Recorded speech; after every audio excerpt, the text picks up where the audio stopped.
Chapter 540. Ling Mo-hun saw that she was only wearing her underwear, and her collar was still loose. He could not help but look at her and said, "Didn't you say so? That you can't sleep well without me by your side?" He came to the table and sat down. His eyes swept across the room, and could not help but fall on the spring scenery. "So, I came over." Seeing that his eyes kept glancing at her collar, Fengjiu looked down. She had just finished bathing and did not bind her chest. Her underwear was slightly loose, and her collar was faintly discernible. In fact, he could only see a patch of snow-white skin, and nothing else. But that man's eyes, since he came in for a short while, had already glanced at her collar twice. Were all men like this? Would they unconsciously steal glances at the spring scenery? "Do I look good?" Her lips curved slightly as she asked with a smile. Cough. Ling Mo-hun coughed dryly and looked away uncomfortably, as if he had been caught peeking. "How about this?" She tugged at her loose inner garment, revealing a round, snowy shoulder. She even gave him a flirtatious look. Ling Mo-hun, who had looked away uncomfortably, could not help but look at her again. His eyes fell on her seductive shoulder, and his gaze was deep and burning. He asked in a hoarse voice, "Are you seducing me?" "Pfft. Useless." She sneered and glanced at him in amusement. She pulled her underwear up. "How dare you come to my room in the middle of the night with such little willpower?" Hearing this, he adjusted his mind and glanced at her. "When it comes to you, I have no willpower. So, you'd better not try to seduce me. Otherwise, you can't blame me if anything happens. Have you dealt with those people?" She looked at him and poured him a glass of water. Ling Mo-hun took it and took a sip to suppress the fire in his heart. "Yes, they've all been dealt with." His expression was very calm, and his tone was very disapproving. Obviously, this was not the first time such a thing had happened, and he had long been accustomed to it. Tonight is the 15th, and it seems that they all like to pick the 15th to take action. She rested her chin on one hand and looked at him. "How much medicine do you have left? There shouldn't be any reaction after eating it, right? No matter how precious the fire attribute elixir is, it can't suppress the 1,000-year cold chi in my body. You must have used the blood of the ancient fire phoenix, right?" It was clearly a question, but the meaning behind his words was extremely certain. "Yes, smart." She smiled and rolled her eyes. Her tone was a little proud. "So, the matter of me stealing your 1,000-year-old ginseng and tricking you is enough to make up for it. You should know that my medicine is not easy to get." Hearing this, Ling Mo-hun could not help but laugh and said, "If you want anything in the future, just tell me directly. Will you give it to me just because I tell you?" She rolled her eyes and asked with a smile. "Yes, everything that is mine will be yours." He paused and looked deeply at her. "Even if it is me, it will also be yours." He, forget it." She smiled sheepishly. Even if she was lustful, she didn't have the guts to pounce on him. When she thought of him being pressed on top of her, that image was too beautiful to imagine. Chapter 541. It's the middle of the night, it's time to sleep. He carried her and walked into the room, ignoring her low cries and struggles. He only put her on the bed when he reached it.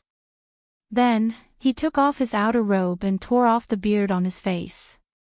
He looked at the woman who was hugging the quilt and glaring at him and said, "You sleep inside, I'll sleep outside." You want to sleep here?" She widened her eyes. This man had said himself that he had no self-control when it came to her, but he still dared to squeeze in the same bed with her. This was the rhythm of wanting to ignite a fire with a touch of dry wood. "Yes." He nodded, and a smile flashed across his eyes. "No." She refused without thinking, like a little tiger occupying her territory, go back next door. In order to ensure your safety, I will stay in the same room and sleep in the same bed as you for the rest of the journey. Your refusal is invalid, you have to learn to adapt. He took off his outer robe and unbuttoned his inner robe. Fingzhou, who was occupying the entire bed, widened her eyes in shock. You don't tell me that you have a habit of sleeping without clothes. She swallowed her saliva unconsciously, and her eyes shone with a wolf's light. She had a look of rejection just a moment ago and was glaring at him angrily, but now she was swallowing her saliva and staring at him with a wolf's light in her eyes. Ling Mohan could not help but glance at her, and the corners of his lips curled up slightly. If that's what you want, I'll be happy to accompany you. Ah. If you do this, I won't be able to get married. Seeing him take off his boots and sit on the bed, she sighed helplessly. It doesn't matter, because you will only marry me in the end. His words were domineering, with a hint of a smile, but he did not lie down directly. Instead, he picked up the quilt and wrapped her into a ball, and then hugged her directly to sleep outside. He ignored the woman who was staring at him in shock, and just gently patted her head. Be good, go to sleep. How can I sleep when you wrap me up like this? She widened her eyes and looked at her hands and feet wrapped in the quilt, with only her head exposed. She was speechless. Could she sleep like this? Could she sleep like this? What did he mean by wrapping her up like this? Close your eyes and you'll fall asleep. He hugged the woman wrapped in the quilt, thinking that this way, he would not have any thoughts. You. Fengjiu opened her eyes, and just as she spoke, her acupoint was hit, and she fell asleep. You can sleep like this, go to sleep. When I have self-control, you won't be wrapped up like this. He murmured with a smile. He felt that he had to get used to her sleeping by his side for a few days. When that time came, he could just hug her to sleep. That way, he wouldn't have any random thoughts. As the night deepened, Ling Mohan, who was lying on the bed, hugged the unconscious woman who was wrapped in the quilt and fell into a deep sleep with satisfaction. Because of the joy in his heart, even when he was asleep, the corners of his lips were slightly curved into a faint smile. Chapter 542. The next morning, whether it was on the streets or in the inn, everything seemed to be normal. There was liveliness amidst the calm. The massacre on the streets last night seemed to be just an illusion. There were no corpses or blood. The hawkers started to set up their stalls again, shouting for business and starting a new day of busyness. Around 7 in the morning, Elder Yu of the Pharmacists' Guild and a president of the Pharmacists' Guild came to the inn.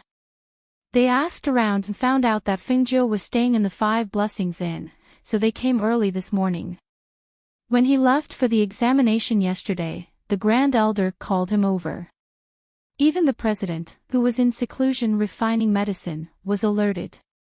The three of them discussed and felt that they could not miss out on such a genius pharmacist with a bright future. It was rare for him to come to their Pharmacists' Guild for the examination badge, and this time he was a medicine sage. A 16-year-old medicine sage, in a few years, he would be even more outstanding. If they missed out on such a genius, they would definitely regret it in the future.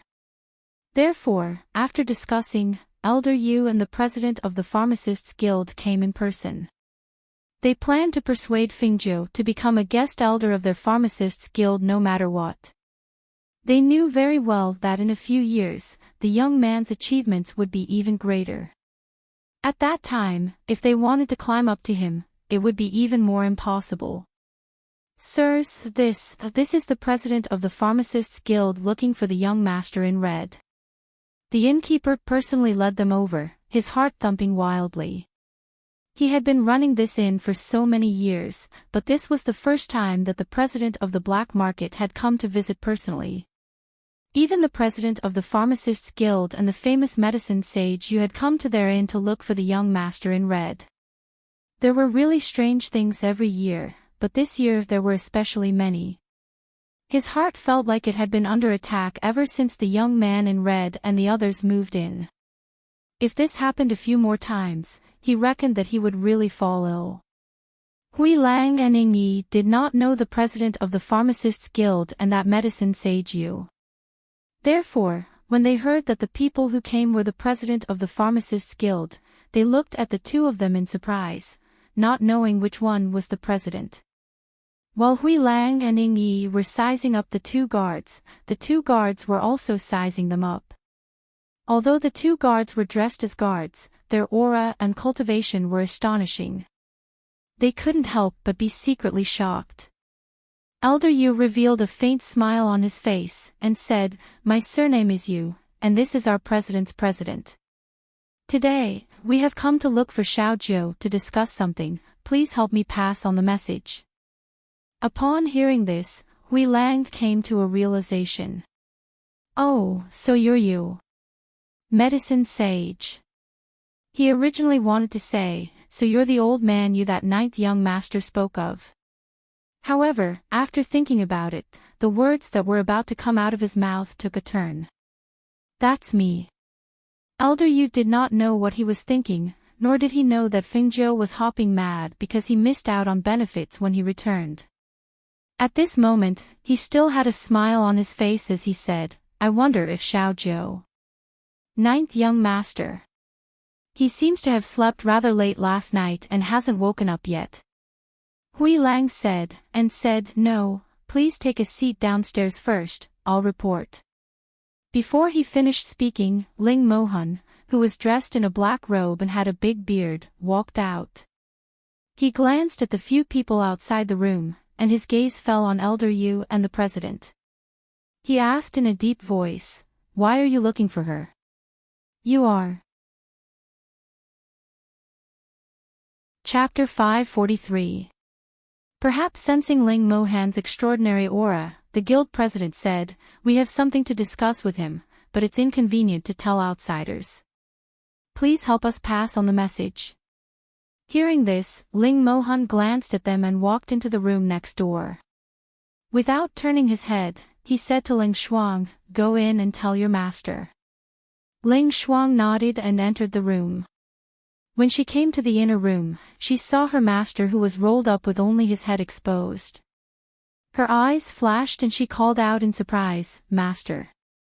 "Yes." Fengjiu answered lazily without opening her eyes. "The guild president of the Pharmacist Guild and Elder Yu are here." When she said this, her master, who was still sleepy, jumped up from the bed and opened his eyes to look at her, giving her a fright. "You said Elder Yu is here?" "Yes, and their guild president is here too. He said he has something to discuss with master." Hearing this, Fengjiu's eyes turned and she smiled, saying, "Help me take the blanket away. That guy rolled me up like this, I couldn't sleep well last night." Ling Shuang's eyes flashed with a smile. He helped her take the blanket away and helped her wash up and get dressed. A devilish and elegant young master appeared again. Fengjiu went downstairs. Seeing her appear, Elder Yu and the guild president also stood up. "Ha, Xiaojiu, you're finally up." Elder Yu laughed as he looked at the young man who came down. "Elder Yu, why are you here?" Fengjiu asked and came in front of the two. Elder Yu smiled and said, "I've booked a room in a restaurant not far away. How about we talk there?" "Okay." She smiled and went out with Ling Shuang and Ling Hua. On the second floor, Ling Mohun looked at her leaving with them. He retracted his gaze and called Hui Lang and Ing Yi upstairs. Arriving at the side room of the restaurant, Elder Yu first helped to introduce the two of them, then, he opened his mouth and said, "So after the guild master found out, he said that he wanted to personally pay you a visit, and also wanted to persuade you again, that you can be a guest elder in our guild." "That's right, ninth young master. I can raise your treatment to double that of a consecrated elder.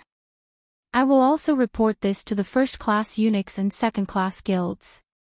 This way, no matter which country you go to, as long as you go there, you will be able to enjoy the highest treatment of a guest elder. However, if the guild needs your help in the future, I hope that you can help us. The guild president was afraid that he would not like the original treatment, so he said to raise his salary and register him into a first-class and second-class guild. He only hoped that this young man would accept such good treatment. Is that so? Fingyo frowned. Her face was hesitant, but her heart was overjoyed. Yesterday, she was still complaining that Elder Yu did not speak properly and made her lose such a good opportunity. She did not expect them to come knocking on her door again today. Yes, such an opportunity was not bad. If she rejected it again, it would be unreasonable. Elder Yu and the guild president looked at each other. Their hearts were also in their mouths. They were afraid that he would reject again, so they said, "Xiao Zhou, what do you think? If there's anything you're not satisfied with, you can tell us." Chapter 544. Hearing this, the two of them were overjoyed. They looked at each other and laughed. Good, good, good. Then it settled. The guild master directly took out a jade token representing the guest elder. I even brought the guest elder's jade token. Just in time, let's settle this matter and celebrate. Hearing this, Fingyo couldn't help but laugh. Was he afraid that she would run away? The three of them finished a series of procedures and the dishes were all served. Because of the guest elder, the three of them had a subtle change in their relationship. Well, to put it bluntly, there was some kind of involvement and they stood on the same side. Naturally, it would be different from before. The meal lasted until noon. When the three of them walked out of the restaurant, Elder Yu said that he wanted to send Fingyo back, but was rejected. No need, it's just in front. You can go back, I won't send you off. She smiled and said to the two of them. That's good, we'll definitely have the chance to meet again in the future. The two of them said, then cupped their hands and left, happily heading back to the guild. When they were far away, Fingyo tossed the jade token in her hand and said with a smile, "What's yours will still be yours, you can't run away." Ling Shuang and Leng Hua, who were standing behind her, looked at each other and smiled. To them, as long as their master was happy, it was fine. Fengzhou looked at the bustling streets with people coming and going. Her eyes moved slightly. The scene last night, as if it didn't exist, returned to normal. This kind of method, this kind of handling, it was clear that Ling Mohan's background was not ordinary. A noble from a third-class country. Royalty. His identity was probably far more honorable than this. When she returned to the inn, she didn't see Ling Mohan. Only Hui Lang was waiting for them in the inn. Even Ing Yi was nowhere to be seen. "Where's your master?" "Went out." She was a little surprised. That guy actually went out. Master went out to do something and may come back late. He asked ninth young master not to wait for him and to eat and drink as usual. Hui Lang grinned and conveyed his master's words. Pfft, who would wait for him? She walked up the stairs and waved at Grey Wolf when she reached the second floor. Hui Lang was surprised, but he still walked up and followed him into the room. "Ninth young master, what's the matter?" "Look." She happily tossed the jade tablet in her hand and smiled slyly. "A guest elder has come to your door again, and there are even more benefits. You've earned it, haven't you?" Hee, my master already knew. He said that the ninth young master would definitely not return empty-handed. Hearing this, she suddenly felt that it was meaningless. "Your master is a god, just pinch his fingers and you'll know. I originally wanted to wait for him to come back and give him a surprise." As she said this, she waved her hand. "You can leave. I'm going to cultivate for a while, don't let anyone disturb me." "Okay." Hui Lang now obeyed her words because his master had told him that she would be his woman, which meant that she would be his wife. Naturally, he couldn't be disrespectful. After the door was closed, she glanced at the cloud-swallowing beast lying in the corner of the room, and then flashed into the space. When Ling Mo-hun came back at night and learned that she had become a guest elder, he just smiled. This matter was certain, the Pharmacist Guild wouldn't miss such a good opportunity to win her over. And that night, Fengjiu guarded against him and closed the doors and windows early, so he could only go back to sleep next door. Chapter 545. Ninth Young Master, the information you asked me to investigate has arrived today. As soon as I received the information, I immediately came to find you. The black market's chairman Kut smiled as he spoke, walking into Fengjiu's room. Oh. So fast. She was a bit surprised at the speed of his investigation. It had only been 2 or 3 days, yet he had already found it. His ability to get things done really wasn't bad. Since I'm helping Ninth Young Master, I naturally can't delay. Chairman Kut smiled. Seeing that the room was filled with their own people, he directly said, "Speaking of, this sushi is also quite a character. Otherwise, we wouldn't have been able to find it so quickly." I listened to Ninth Young Master's suggestion and investigated the large families. With this investigation, I really did find it. The sushi in the painting is surnamed Lin. She is a direct descendant of Dian's Three River City's Lin family. The younger generation of the Lin family all respectfully calls her Aunt Sushi. Her older brother is the head of the Lin family and is a nascent soul cultivator. Even this Sushi is over 60 years old, but my investigation found that she had taken a face-establishing pill many years ago and maintained her appearance until she was in her 20s. At this point, Chairman Cook could not help but smile. His face revealed an expression of admiration. Because of my in-depth investigation, I found out a few secrets. It turns out that she fell in love with her older brother's sworn brother, Feng Sanyuan. Speaking of which, this Feng Sanyuan came from a small 9th-tier country, but who knew that he was able to make Sushi fall in love with him at first sight? Thinking about it, he must have some extraordinary qualities. As Chairman Ku spoke, he did not notice Fengjiu's strange expression and continued, "It's just a pity that Feng Sanyuan was already married at that time." Apparently, her father and brothers all decided to have Feng Sanyuan marry a second wife, but this Lin family's young miss refused. Apparently, it was because Fengjiu listened to Chairman Ku speak in detail about the information he had found. Some information that was not known to outsiders had been found out in great detail by the black market. The more she listened, the brighter her eyes became. She even began to admire this Aunt Sushi that she had never met before. She felt that the person who had kidnapped her grandfather was not an enemy. Otherwise, they would not have left the Feng manor unscathed. Moreover, based on all the clues, it was definitely someone her grandfather knew. It was just that she never thought that her grandfather, who was like an old urchin, would have such a romantic past. After hearing President Ku's words, she finally understood why he said that Aunt Sushi was a character. If a woman fell in love with a married man, and she had that kind of family background and power, she wouldn't have to wait for so many years. But she didn't. Instead, she chose not to destroy the family of the person she loved. Instead, she silently protected and waited for decades. Her love was not to possess, but to protect. This kind of love was very moving. According to the latest news, there seems to be an old man with a wine gourd hanging from his waist in the Lin family. It is said that Sushi sent people to kidnap him after she came out of seclusion.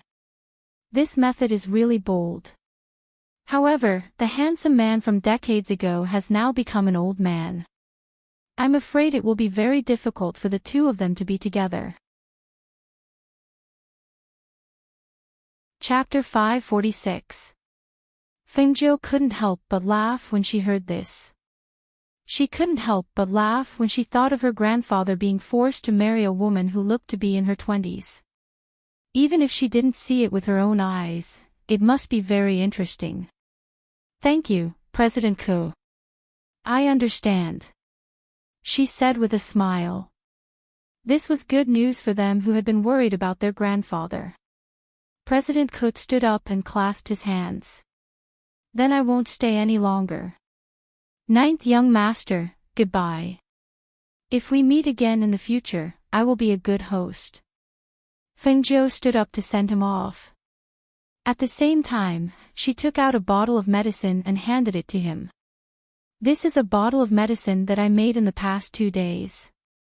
Consider it a little gift from me. Although it can't cure your old injury completely, it can ease it. President Ko was overjoyed when he heard this. He thanked her again and again before leaving. In the room, Ling Mohan watched her walk in and asked, "When are you leaving?" Of course, the sooner the better.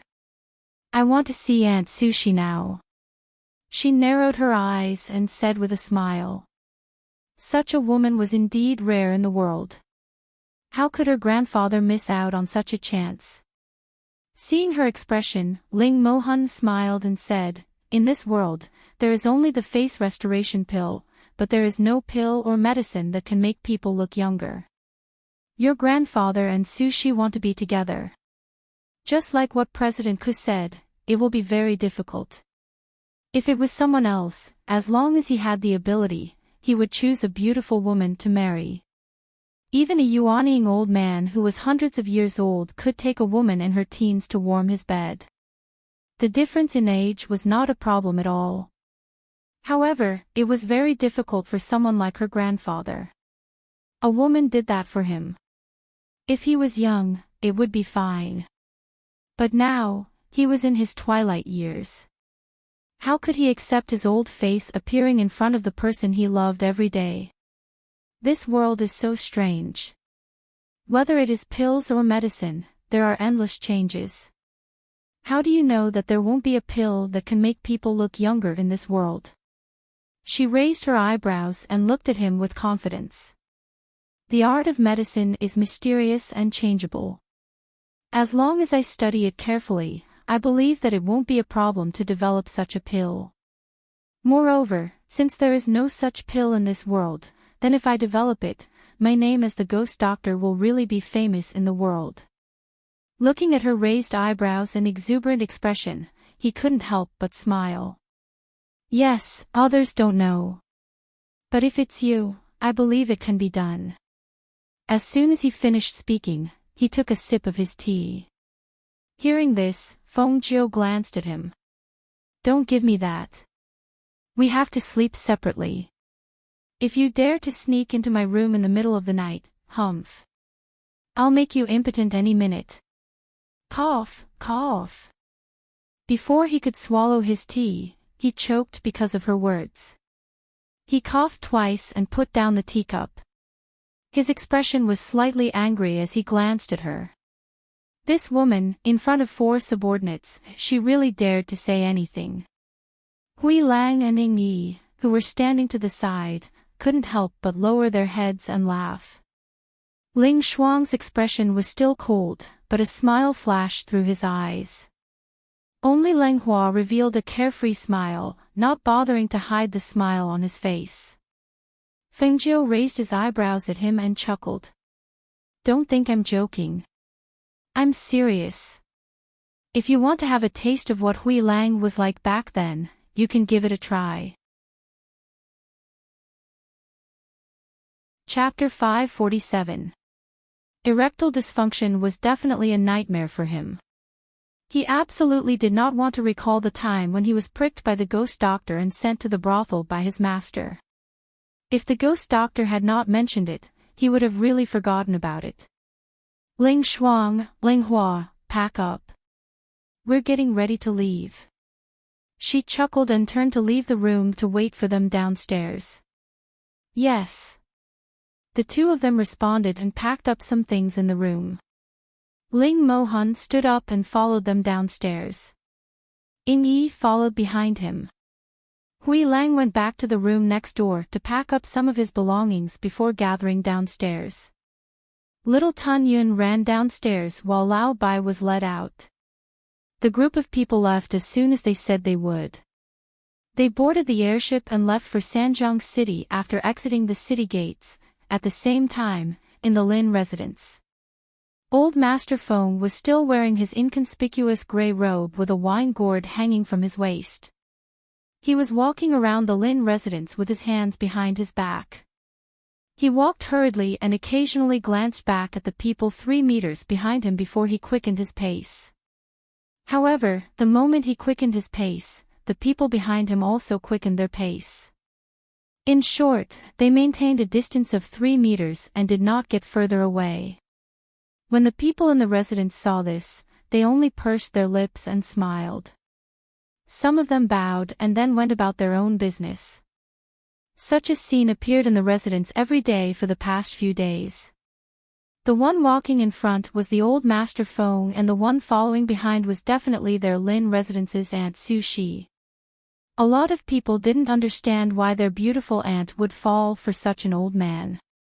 Although it was strange, no one dared to ask. No one dared to be disrespectful to the old Master Feng because not only had Aunt Su Shi warned them, even the family head had said that he was his sworn brother. Whoever dared to be disrespectful would be expelled from the residence. When they arrived at a pavilion, the helpless old Master Feng stopped and looked back. He said, "Su Shi, don't follow me anymore. Let me go. You kidnapped me and brought me here. It's fine if I can't see my son, but I can't even see my precious granddaughter. What's the meaning of this? Big brother Sanyuan, if you agree to my request, I won't keep you here. As long as you agree, let alone returning to the Phoenix dynasty, I'll even go deep into the mountains with you," she said softly as she looked at him with a burning gaze. "Su Shi, I say, why are you so stubborn? We're really not suitable." Grandpa Feng was really helpless. No matter what he said, she wouldn't listen. What he didn't expect was that everyone in the Lin Manor, regardless of whether it was the elders or the younger generation, would let her do whatever she wanted. They all tacitly agreed. What else could he do? Su Shi faintly looked at him, her eyes filled with unconcealable pain. In the past, it wasn't possible, and it really wasn't suitable because you had a wife. But now, your wife has passed away for many years, your son has become the ruler of a country, and your granddaughter is already so old. What is there that isn't suitable? I've waited for you for so many years. Do you want me to wait forever? But the problem isn't that. When he met her gaze, he became listless. Even his voice became softer. She moved and appeared in front of him. Her young and plump body blocked his way. Step by step, she said, "Isn't it just that I'm too young and beautiful? Others can't even hope for their own woman to be so young and beautiful. You're using this as an excuse to push me away." Chapter 548. Su Shi looked at him with her beautiful eyes and hurriedly bent down to help him up. "Look at you, am I that scary? Don't, I can do it myself." Old Master Feng waved his hands and moved back in fear. He didn't even dare to look at her. Seeing this, Su Shi bit her lips. She was a little angry and sad. She looked at him with red eyes, covered her face with her sleeves, and quickly ran away. Sigh. Old Master Feng sighed helplessly. There was an indescribable feeling in his heart. He didn't get up and just sat on the ground with his legs crossed. He took the wine gourd from his waist and drank a mouthful of wine. After a long time, he stood up, patted his dusty robes, and walked out with his hands behind his back. In the shadows, 2 shadow guards followed him. It wasn't that they wanted to follow, but that the head of the family ordered them not to let him escape. Walking out of the Lin family's gate, old Master Feng took a deep breath, tidied his robes, and walked out onto the street. He was just an old man in a grey robe. The only thing special about him was the wine gourd at his waist. Walking on the street like this, he naturally wouldn't attract the attention of others. He walked around outside and looked at the bustling street with people coming and going. He didn't go to places like restaurants and inns. Instead, he found a random corner and sat cross-legged on the street, drinking wine. No one knew what he was thinking. Perhaps it was because he looked no different from an old beggar, but someone actually threw a silver coin at him. The sound of the coin breaking old Master Fang's train of thought. He came back to his senses and picked up the silver coin. He was slightly startled and had a strange expression. The two shadow guards in the shadows couldn't help but twitch their mouths. This was because old Master Feng had been in their Lin family for some time. The head of the family had ordered the shadow guards to inquire about the Phoenix dynasty. Thus, they knew that this old man was the father of the Phoenix dynasty's emperor. But he didn't expect that he didn't put on any airs at all. After walking around the street a few times, he actually found a corner to sit down cross-legged and drink. Someone actually threw a silver coin to him. Did they think he was a beggar? Seeing that the sky was darkening, he had no intention of going back. The two secret guards whispered to each other, and one of them went into the mansion. Su Shi, who was wearing a simple and elegant dress, followed the shadow guard. From afar, she could see the figure sitting on the corner in a daze. She didn't know what he was thinking about, but his expression was lifeless. His brows were slightly furrowed and there was a trace of worry on his face. Seeing him like this, she suddenly felt her heart ache and her heart ached. She couldn't help but ask herself softly, should she not force him like this? She was about to walk over, but when she saw him sitting there in a daze, she stopped. She stood quietly at the corner of the street, looking at him quietly and accompanying him.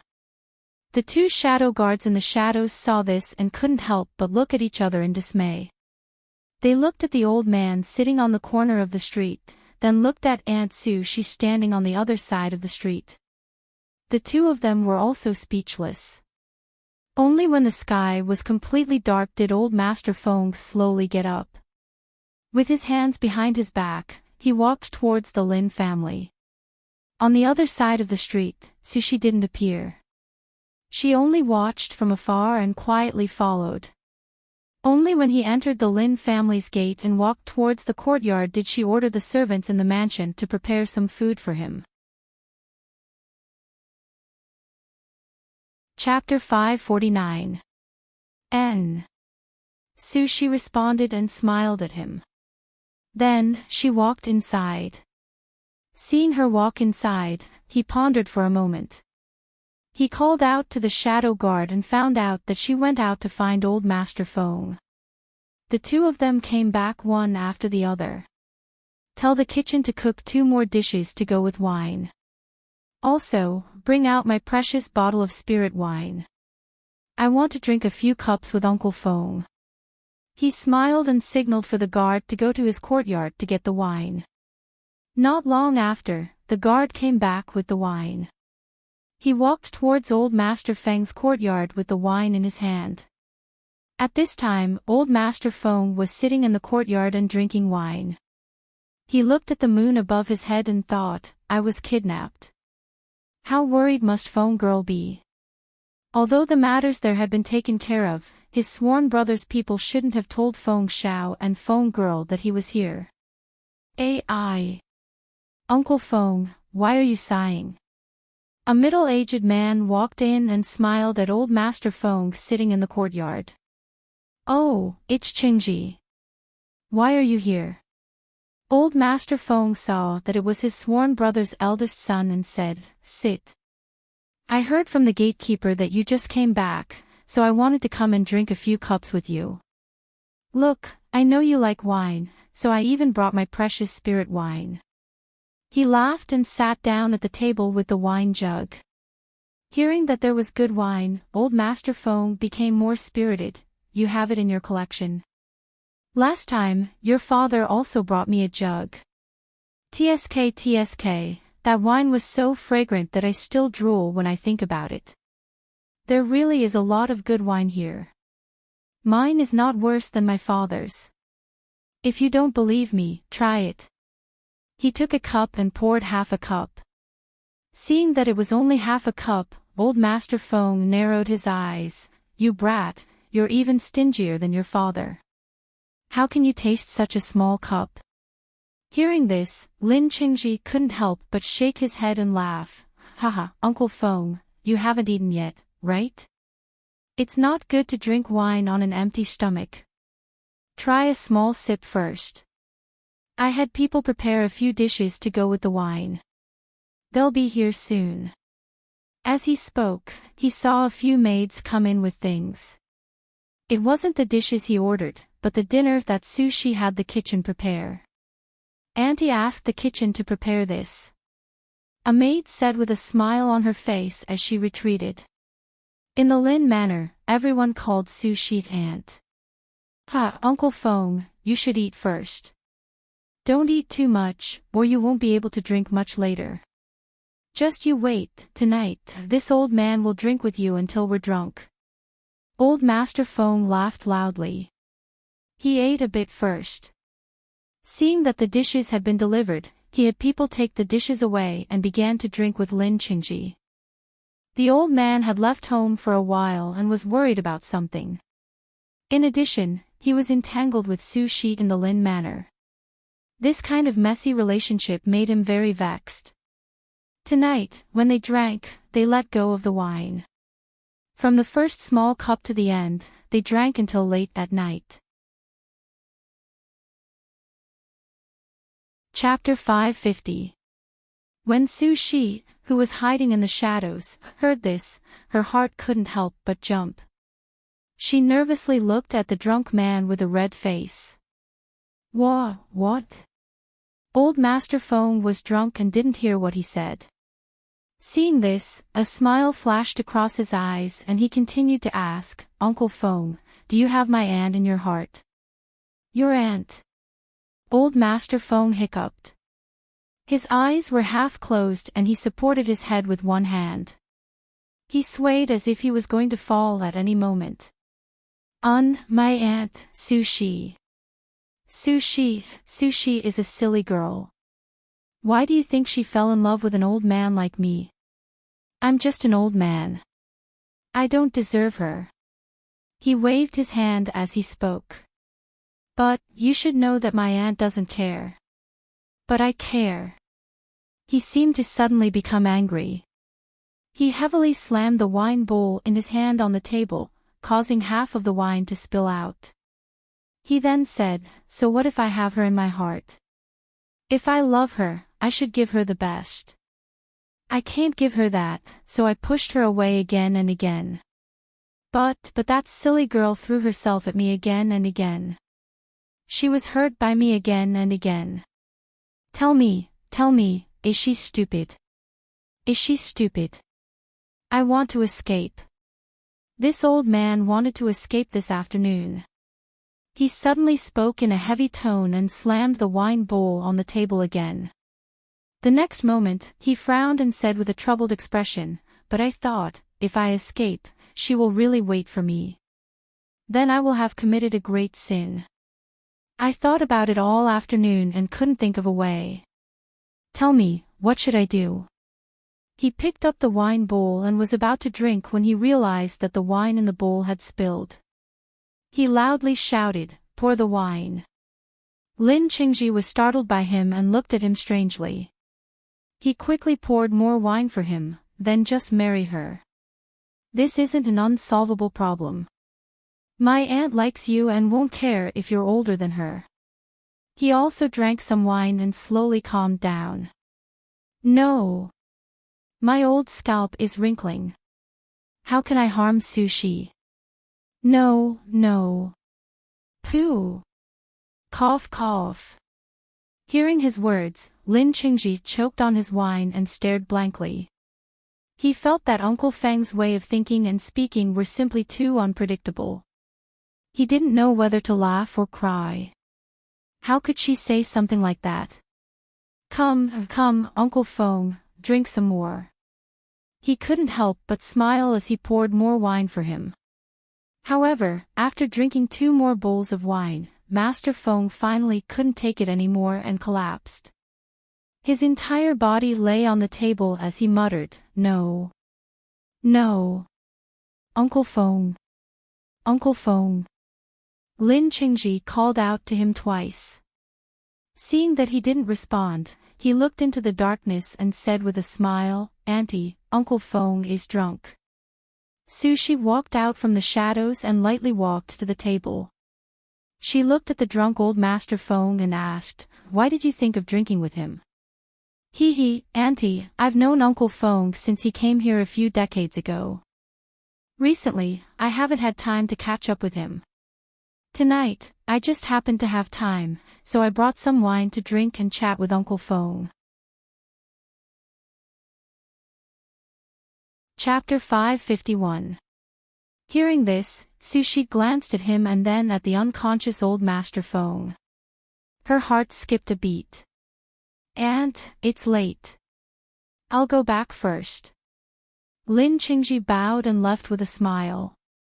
Sushi looked at the person lying on the table and paused for a moment. She went forward and called out, "Brother Sanyuan. Brother Sanyuan. Sushi." Old Master Feng called out unconsciously. Although his eyes were half open, he was so drunk that he couldn't tell what was going on. Sushi revealed a gentle smile, "It's me. You're drunk. Let me help you in." As she spoke, she helped him up and walked towards the room. The shadow guards in the dark watched the two enter the room and were stunned. Their Aunt Sushi wouldn't really want to do that, right? Sure enough, this matter really needed their master's help. Seeing their master bring a jar of wine over, this matter was directly settled. In the room, Sushi first helped him wash up and change into clean clothes. She helped him lie down on the bed and looked at the person lying on the bed. Her eyes were filled with hesitation. She didn't dislike him for being old. She was just afraid that if she really did that, would he blame her when he woke up tomorrow? She struggled in her heart and thought of what he said to Qingji tonight. Just as Qingji said, he didn't dare to take that step. Since that was the case, why not let her take this step? In any case, in this life, she had already decided on him. After making up her mind, she felt nervous, shy, and uneasy. She stood by the bed for a while and remembered that there were still shadow guards in the courtyard. Thus, she walked out and glanced at the shadows. "All of you, leave and guard outside the courtyard. Don't let anyone disturb us." "Yes." The shadow guards' eyes lit up. They were very happy with this answer. With a leap, they went to guard outside the courtyard. Sushi glanced outside and closed the door again. She turned around and walked back to the bed. She looked at the person on the bed and lowered her head shyly. She raised her hand and slowly unbuttoned her clothes. In another courtyard, Lin Qingji, who reeked of alcohol, returned to his courtyard with a smile on his face. Before he entered his room, he saw his wife open the door and welcome him. "Husband, I heard that you went to drink with Uncle Feng." The first madam came to his side and smelled the smell of alcohol on his body. Seeing his smiling face, she couldn't help but be slightly surprised and asked with a smile, "Husband, you seem to be very happy. Did you have a good chat with Uncle Feng?" Uncle Feng still likes to drink as much as before." He shook his head and smiled. He wrapped his arm around her waist and led her into the room. "I was really happy tonight. Well, compared to tonight, I'm more curious about what will happen tomorrow morning." Speaking of this, he laughed again, which surprised his wife. While asking someone to bring in water for him to wash up, she asked, "What's the matter tomorrow morning? Looking at you, could it be that something good has happened?" After going out for a while, he became so secretive. Chapter 552. Hearing this, First Madam was stunned. She asked in astonishment, You didn't get Uncle Feng drunk, did you? Auntie was here too. Father and Auntie kept saying not to force Uncle Fong and to give him some time.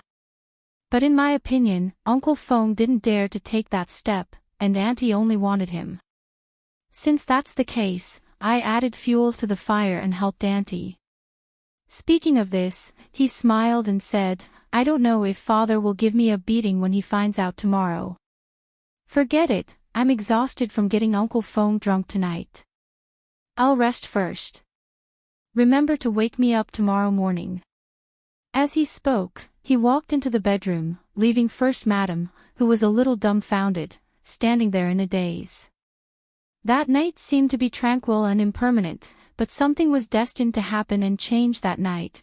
When the first rays of the morning sun shone through the window and scattered on the floor, two figures could be vaguely seen sleeping together behind the gauze bed.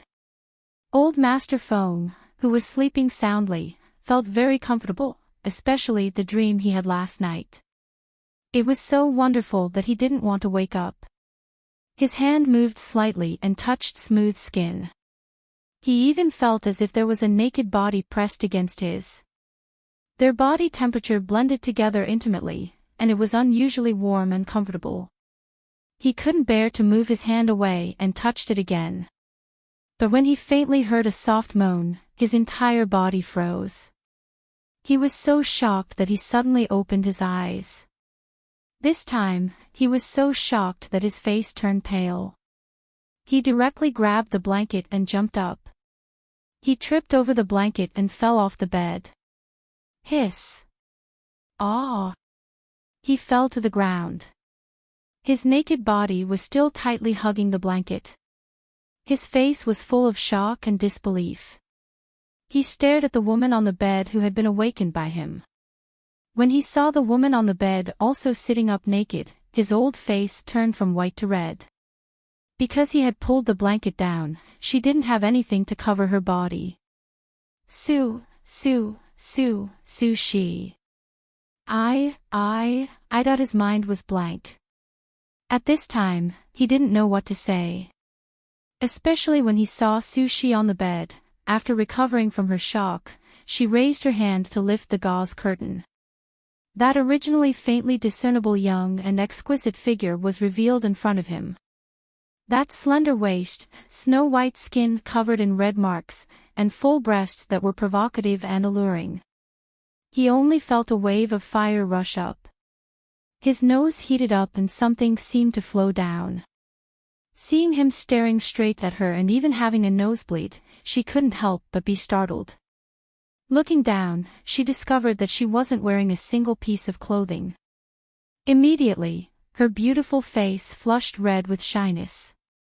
She quickly put down the gauze in her hands and took out a set of clothes from her space to put on. Bang! Master Fong, who had been rolling on the ground, hugged the blanket and sat on the ground. However, when he saw the erotic scene, the memories of the previous night came rushing back like a flood. He opened his mouth, but nothing came out. Only one sentence appeared in his mind. It's over. I can't keep my integrity anymore. Sushi, who had just finished putting on her clothes, came out and saw him fall down. She was so scared that she quickly got off the bed to help him up.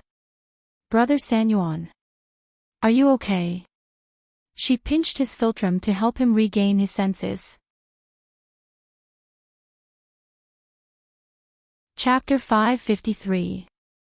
Sushi looked at the person hiding under the blankets and rolling away. For a moment, she was startled. She thought that he would be furious when he woke up, but who knew that he would hide under the blankets and roll away? He was even more embarrassed than her, who had lost her virginity. Looking at the person hiding under the blankets, her thoughts moved. Thinking of his ostrich mentality, since things had already reached this point, if she didn't add more fuel to the fire, he would probably shrink back again. Thus, she held back the smile on her face and didn't call out to him. She just quietly sat by the bed and watched. Old Master Fong, who was hiding under the blankets, was so embarrassed that he wanted to find a hole to hide in. He actually, actually took thinking of the red marks on her body when she was completely naked and the spring scenery that he had thought was a beautiful dream, he felt his nose begin to bleed again. He had cultivated his heart for so many years. Ever since his wife passed away, he hadn't touched another woman. Now, he couldn't protect his integrity, If his son or phone girl knew about this, his old face would die from embarrassment. But he had slept with her. No matter what, he had to give an explanation, right? Thinking of this, his heart couldn't help but beat wildly. He felt as if he had returned to his youth. When this feeling appeared, it immediately made him feel ashamed. What should he do? Why was it so quiet? Did he not hear her voice? His heart was filled with doubt and uneasiness. He carefully pulled open the blankets and poked his head out. He looked towards the bed and saw her sitting there with red eyes. She lifted her sleeves and gently sobbed. Seeing this, his heart suddenly tightened. He lacked confidence and timidly called out, Sushi. Sushi put down her sleeves and looked at him with reddened eyes. She gently bit her lips and faintly looked at him. Brother Sanyuan, I gave you my pure and innocent female body. Do you want to deny it? If you really don't want to marry me, then I'll go tell Big Brother right now and have him send you back. I won't bother you anymore. Saying this, she got up and walked out. No, Sushi, don't misunderstand. He quickly grabbed her with one hand and hugged the blanket with the other as he stood up. Looking at her red eyes, he sighed in his heart and honestly said, I didn't mean that. Nothing. You never thought of marrying me, did you? I know you don't have me in your heart, so you let me wait for you. I waited for you for decades, but you didn't move. Since that's the case, I'll let Big Brother send you back now, so you don't have to keep thinking about your son and granddaughter. No. I have you in my heart. It's just that old Master Feng was so anxious that he didn't know what to say. He didn't expect things to turn out like this. As expected, drinking was a bad thing. If he wasn't drunk, things wouldn't have gotten out of hand. Why are you guarding this courtyard? Is Sanyuan awake? Old Master Feng, who was holding the quilt with one hand, heard his sworn brother's voice outside.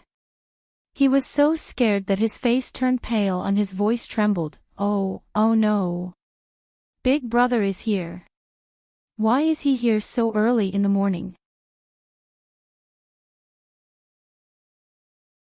Chapter 554. At this moment, outside the courtyard, a few hidden guards had strange expressions, but there was a smile in their eyes. They looked at the family head and said, Aunt Sushi is inside. Lin Buheng, who was about to step inside, was startled. He thought he had misheard. He looked at the hidden guard and asked, What did you just say? Who's inside? Aunt Sushi. Hearing this, he opened his mouth and pointed inside. Sushi. Yes. Just as he was startled, he heard a familiar voice. Big Brother. He looked in the direction of the voice and saw his younger sister walking out of the courtyard's room. Behind her was Feng Sanyuan, who had his head lowered. He couldn't help but twitch his mouth and angrily glared at old Master Feng. Feng Sanyuan. Come to the study. After he shouted angrily, he turned around. His heart was filled with joy. The two of them were finally together. Actually, Feng Sanyuan's old age wasn't a dead end. If he was a cultivator, as long as his cultivation reached the nascent soul stage, he could regrow a severed arm. This was because once the nascent soul stage was formed, everything was like a new life. Cultivators who entered the nascent soul stage could maintain their appearance at any time. As long as they continued to advance in a limited amount of time, it wasn't impossible for them to maintain their peak state forever. This was also why people with higher cultivation tended to look younger. However, he was a mystic cultivator, not a spirit cultivator. Mystic cultivators could only look 10 years younger when they entered the martial emperor stage. When they entered the martial venerable stage, they could only look 20 years younger. In other words, he had to cultivate to the martial venerable stage in order to look 40 or so years younger. However, he was only at the peak of the martial great master stage. How could it be so easy for him to reach the martial venerable stage? Old Master Feng followed behind in shame. He entered the study and closed the door. He looked at his sworn brother, who was sitting in front of the desk. For a moment, he didn't know what to say. He could only say, "Big brother, I'm sorry. I didn't think things would turn out like this. You didn't do anything wrong to me. You did wrong to Su Shi. Tell me, how do you want to deal with this?" He asked in a low voice with a straight face. In fact, this scene was very strange and funny. Lin Buheng, who was sitting in front of the desk, looked like a middle-aged man with a strong aura, while old Master Feng, who was standing in front of him, shrunk his shoulders and lowered his head. He was like a child in front of an adult, standing there timidly and being scolded. I originally wanted to wait until I became a martial honor before marrying Su Shi. At least at that time, I would have more confidence to stand in front of her. However, I didn't expect that I would become like this after drinking a jar of wine. He said in a low voice. Since things had already happened, there had to be a solution. Thus, he lowered his head in shame.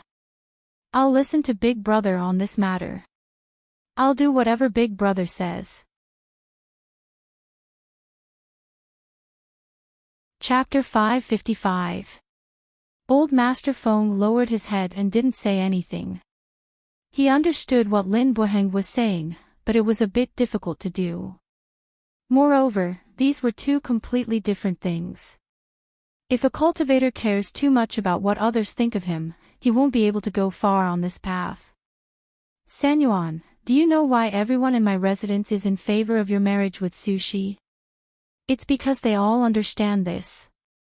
As long as your cultivation is outstanding, as long as two people love each other, appearance and age aren't obstacles for two people who love each other. We bystanders can see clearly and understand. You, as the person involved, are lost in it. You really make me disappointed. Lin Buheng shook his head and sighed. He looked at Lin Buheng, who wanted to say something but didn't. Lin Buheng continued, if there were people in my family who didn't support it, it would be one thing, but everyone in my Lin family supports it. What do you have to worry about?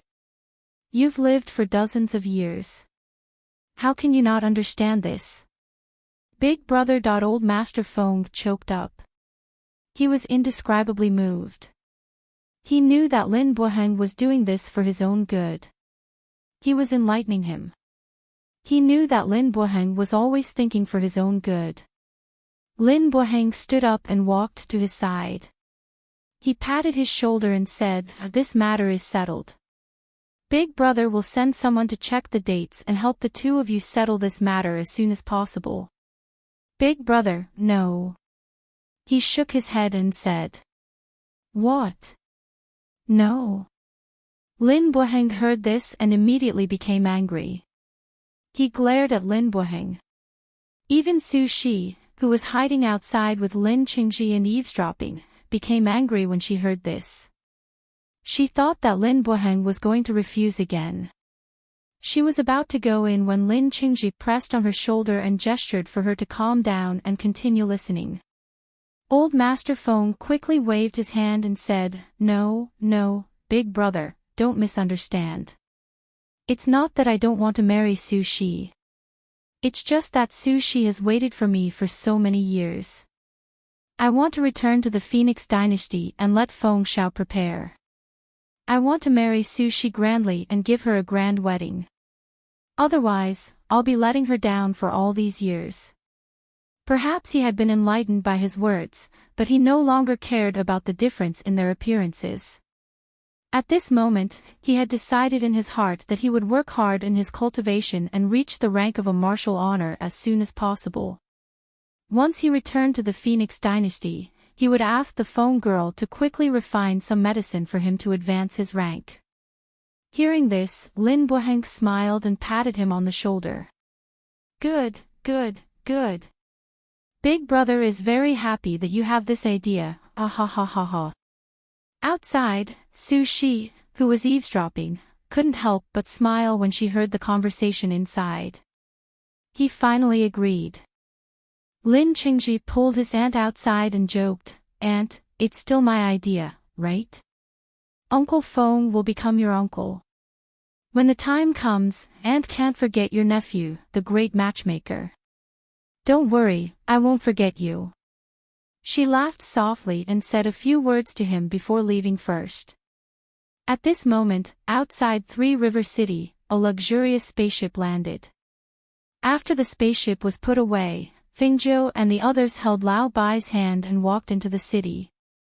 Looking at the Three River City in front of her, she smiled happily and said, "Do you think grandfather will be very surprised when he sees me?" Chapter 556.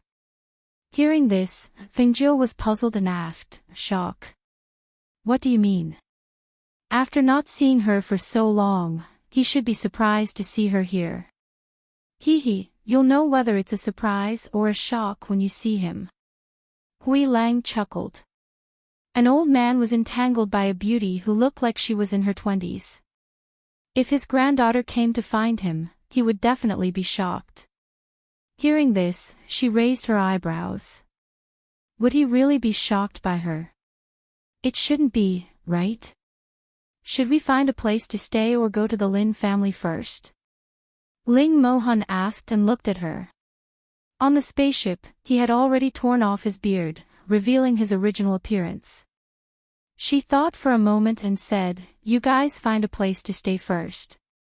As for grandfather, I'll secretly go and take a look." "You'll go alone?" He raised his eyebrows. "It's not easy to enter the Lin family." "Then we'll go directly. Catch grandfather off guard." Her eyes were filled with a sly smile. She suddenly felt that she should give grandfather a surprise. Well, maybe it was really as Hui Lang said, a shock. "We have many people, let's find an inn first. If you want to take a look, I'll take you there later," Ling Mohun said and led her forward. He felt that they should find a place to stay first. "Okay." She responded and called out, "Hui Lang, find out where the Lin family is." "Okay." Hui Lang responded with a smile. The group found an inn and booked the entire second floor. Hui Lang went to find out where the Lin family was. In less than half an hour, Hui Lang came back and said to Fingzhou, who was sitting by the window on the second floor with his master, ninth young master, "The Lin family is less than half an hour away. After a few turns, you'll reach it. The Lin family is an aristocratic family here, you can find out where it is by asking around." "Oh, it's not far." She nodded and gestured for him to rest at another table. Ling Mohun picked up some food for her and said, "Eat something, I'll accompany you for a walk later." "Okay." She smiled and nodded. Looking at him sitting opposite her, she asked with a smile, "Since you tore off your beard, should I call you Yama Lord? Or should I call you Uncle?" Hearing this, his deep black eyes fell on her smiling face and paused for a breath. He put down the chopsticks in his hand and looked at her. With a move of his finger, a soundproof barrier enveloped the two of them. It was also at this moment that his deep and magnetic voice unhurriedly came out of his mouth.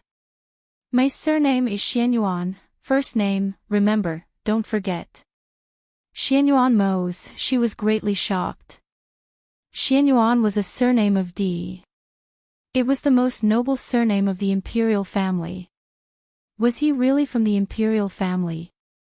No wonder there were always people trying to kill him, and the assassins they sent were so powerful. The surname Xianyuan, even a first-class country did not have one. They only existed in the supreme 8 great empires. The 8 great empires were above the first great empires. It was rumored that the 8 great empires were floating in the sky, completely separated from the mortals. They were also known as the mysterious Sky City. Chapter 557. Seeing her shocked expression, his lips curled slightly. So, you also need to become strong. Only by becoming strong can we face the future together. As my woman, you can't be too weak. Fengzhou's mouth moved, but she couldn't say anything for a while. She only felt that it was inconceivable. The person in front of her was actually a member of the royal family of the 8 great empires. It had to be known that a place like that, with that kind of power, let alone a small 9th-rank country like them, even a first-rank country had to look up to them. It's still too early to tell you this. You'll slowly find out about these things in the future. As he spoke, he waved his sleeve and removed the barrier. He picked up his chopsticks and picked up some food for her. Come, eat more. Fengzhou glanced at him. She picked up her bowl and ate while digesting this information. This was even more shocking than knowing that her grandfather had such a romantic past. The 8 great empires were legendary places that many cultivators couldn't even come into contact with even if they wanted to.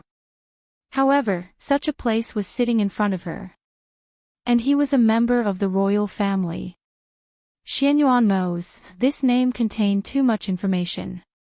Master, that seems to be the old master. Lang Hua's voice suddenly sounded in surprise. Fengzhou looked over. She saw his gaze land on the street. She followed his gaze and her eyes filled with surprise. It really is grandfather.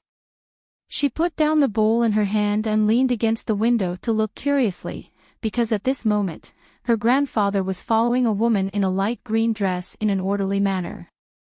He even subconsciously fell half a step behind, as if he wanted to distance himself, but the woman reached out and pulled him back to her side. Could that be Aunt Sushi? She blinked her eyes curiously, her eyes filled with excitement. It should be. Xianyuan Mose's gaze also looked at the 2 people on the street.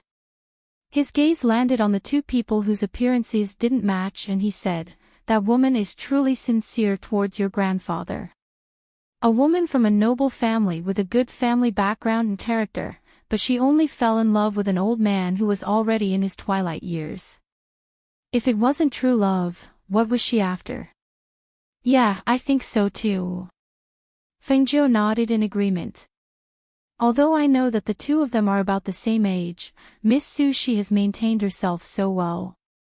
My grandfather must be under a lot of pressure walking with her." He looked at her and a smile flashed through his deep black eyes. "Didn't you want to refine the rejuvenation pill?" "What? Are you backing down? How is this possible?" She raised her voice slightly and said, "I'm just thinking that this might be very difficult, especially since I'm not as good at medicine as I am at alchemy. If I want to develop such a pill myself, unless I continue to study alchemy and reach a higher level, it will indeed be quite difficult." "I don't remember you saying that last time," he said, somewhat amused. She wasn't embarrassed at all. Instead, her eyes were filled with smiles and brilliance as she said, "Yes. However, before that, rather than concocting a rejuvenation pill, I might as well help my grandfather advance again. Although profound cultivation is not as good as spirit cultivation, as long as he reaches a certain level of cultivation, he can also become younger." Chapter 558. This method might be difficult for others, but for you, it's very easy. Xianyuan Mose smiled faintly.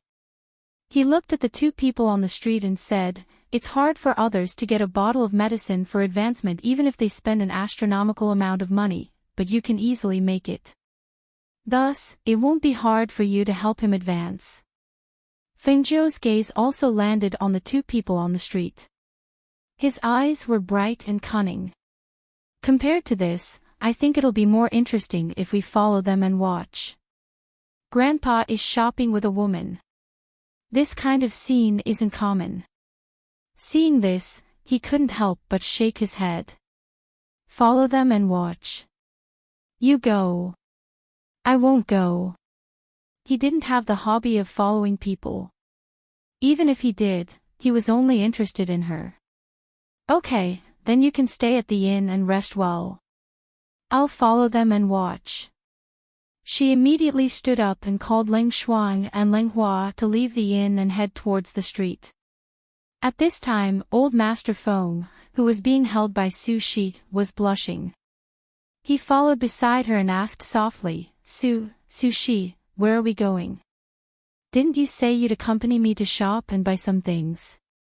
Su Shi said, just now, Big Brother said that he'd send you back in 2 days. But you have to remember what you said. Remember to send someone over to send the betrothal gifts. Don't leave without any news. I won't. Old Master Feng waved his hand and said. Not far behind, Fengzhou, who was followed by Leng Shuang and Leng Hua, walked and stopped.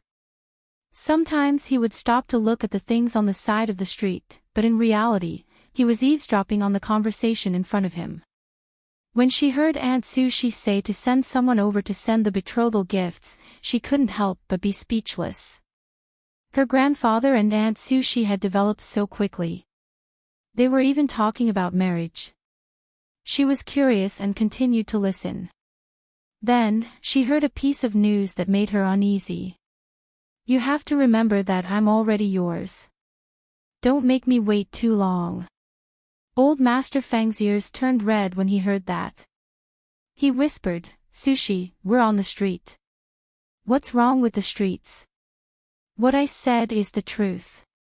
Yes, I know. He wiped his cold sweat and thought to himself that it was fortunate that there was no one he knew. Otherwise, he would not be able to keep his old face. Fengzhou used his fan to cover his mouth that was wide open due to shock. He stared at the little girl selling the fan in front of him, causing the little girl's face to turn red. Young master, do you like this fan?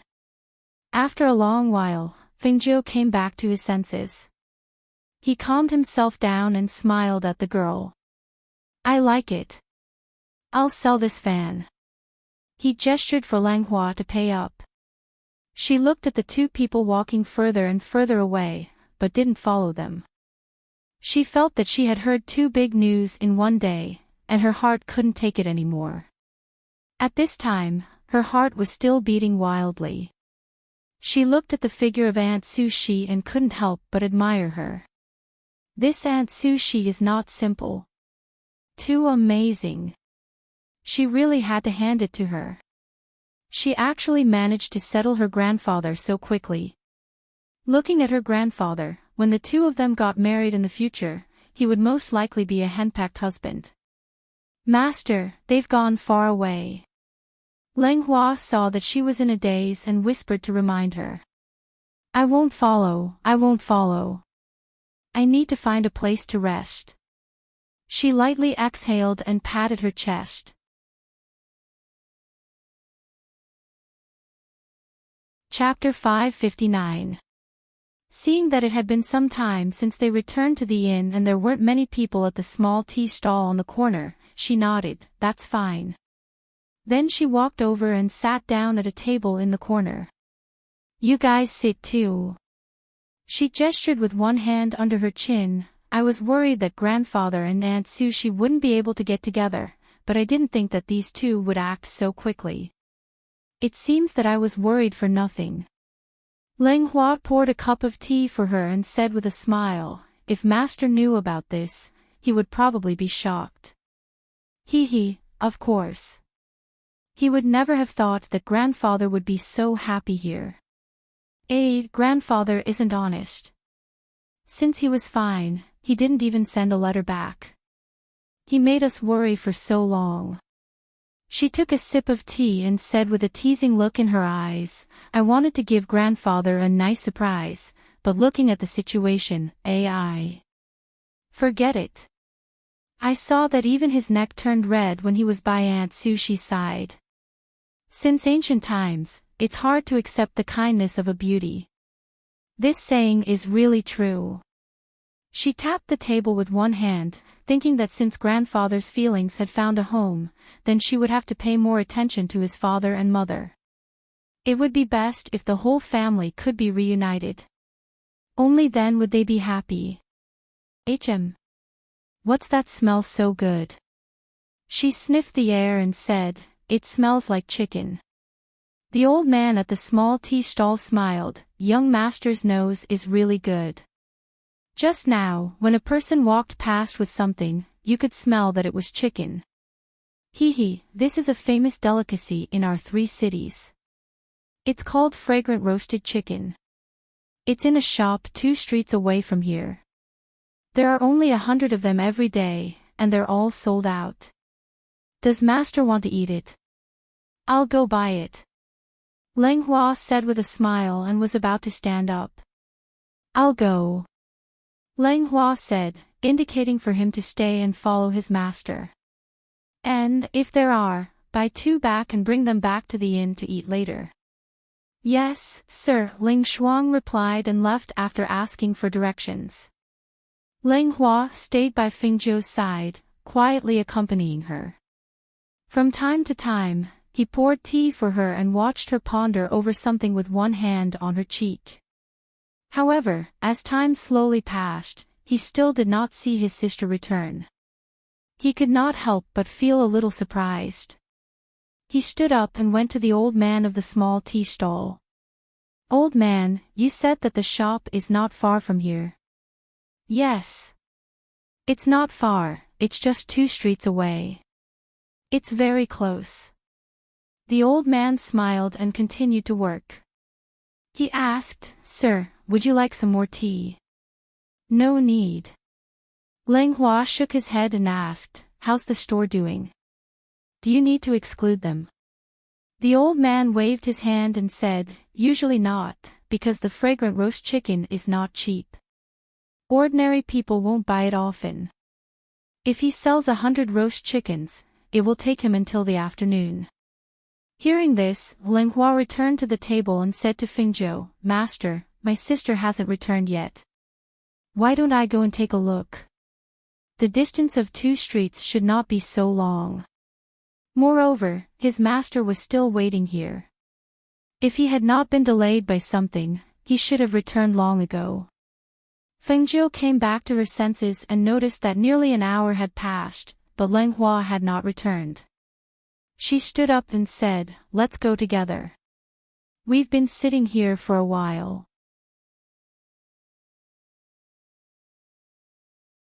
Chapter 560. She didn't come. Fengzhou raised an eyebrow, glanced at the waiter, and walked out. Could she have gone back to the inn? Leng Hua said, but she felt uneasy. Fengzhou thought for a moment, then said, that's not likely. I think something happened. But we should go to the inn first and ask Hui Lang if there are any of their people here. Let's go. As she spoke, she walked with him to the inn. At this moment, her face was slightly gloomy. She didn't expect that Leng Shuang would disappear when they were just 2 blocks away. Were the people in this place so savage? How dare they kidnap someone in broad daylight? And there was no movement at all. It was clear that Leng Shuang had encountered someone much stronger than her. When they returned to the 2nd floor of the inn, Fengzhou saw Hui Lang and Ying guarding the door. She asked, Hui Lang, are there any people from Yandian in Sanjiang City? Hearing this, Hui Lang was startled, then said, of course there are. Yandian is spread all over the place, and we have a base in this city. As she spoke, she asked, what's wrong? Did something happen? Why did she come back with a pale face after going out for a while? Ling Shuang is missing. Let me check for you as soon as possible. What would happen if a woman fell into someone else's hands? It was hard to say. Therefore, she had to find her as soon as possible. Otherwise, who knew what would happen? Hearing this, Hui Lang and Ying Yi were slightly surprised. Ling Shuang was missing. Hui Lang immediately asked, where did she go missing? What happened? I'll send someone to check right away. We stopped at the corner of the street, and then my sister went to buy roast chicken to bring back to the inn. But after waiting for a long time, we still didn't see her. We went to the inn and said my sister didn't go. As Leng Hua spoke, he frowned with worry in his eyes. I don't know how they disappeared, but I'm sure they were captured. Xianyuan Mose, who was sitting cross-legged in his room, heard the conversation outside. He walked out and ordered, send someone to investigate first. We need to know the news before it gets dark. Yes. Hui Lang replied and quickly flew away. He looked at Feng Zhou and said, there's no point in worrying. Just wait. Feng Zhou was deep in thought. He didn't wait in the inn like he had said. Instead, he said, I'll take Leng Hua to the black market to ask. Then, he turned and walked out. Seeing her leave, Xianyuan Mose looked at Ying Yi and ordered, tell the people who are secretly protecting her to follow her closely. Don't let anything happen to her. Yes. Ying Yi responded and followed him downstairs. There were people secretly protecting Master, and Master also ordered people to secretly protect the ghost doctor. After all, they didn't know when they would be ambushed or assassinated. When they arrived at the black market, Feng Zhou directly flashed his token and found the head of the black market. He explained the reason and asked him to help find Leng Hua. Seeing the black token, the head of the black market naturally couldn't refuse. Thus, he also sent people to investigate this matter. At this time, the unconscious Leng Shuang woke up and found her hands and feet tied, with a piece of Cheyenne cloth in her mouth. She was locked in a room. She couldn't help but be shocked. She struggled to untie the rope, but it was too tight. No matter how she pulled, she couldn't loosen it. Her divine sense sensed that there were two cultivators who were far stronger than her guarding outside. Except for the furnishings in the room, she knew nothing about this place.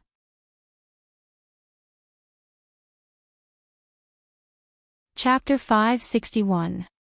Just as she was deep in thought, she heard voices from outside. She immediately lay back on the bed and pretended to be unconscious. Then, she heard the door creak open. This woman is still not awake. The man's voice sounded. It was a man in his 30s with a slightly pale face, slightly swollen eyes, and a turbid light in his eyes. Sir, she's still not awake. I think that palm strike was too strong. The person next to him said. Never mind, it's still early. I'll come back tonight. The man said, but he didn't leave. Instead, he moved closer to the bed and stared at the cold woman in black on the bed. His gaze moved back and forth on her voluptuous and exquisite figure, and he couldn't help but swallow his saliva. Not only is this girl not bad-looking, her body is also extremely hot. I can't help myself. Sir, you've always had good taste.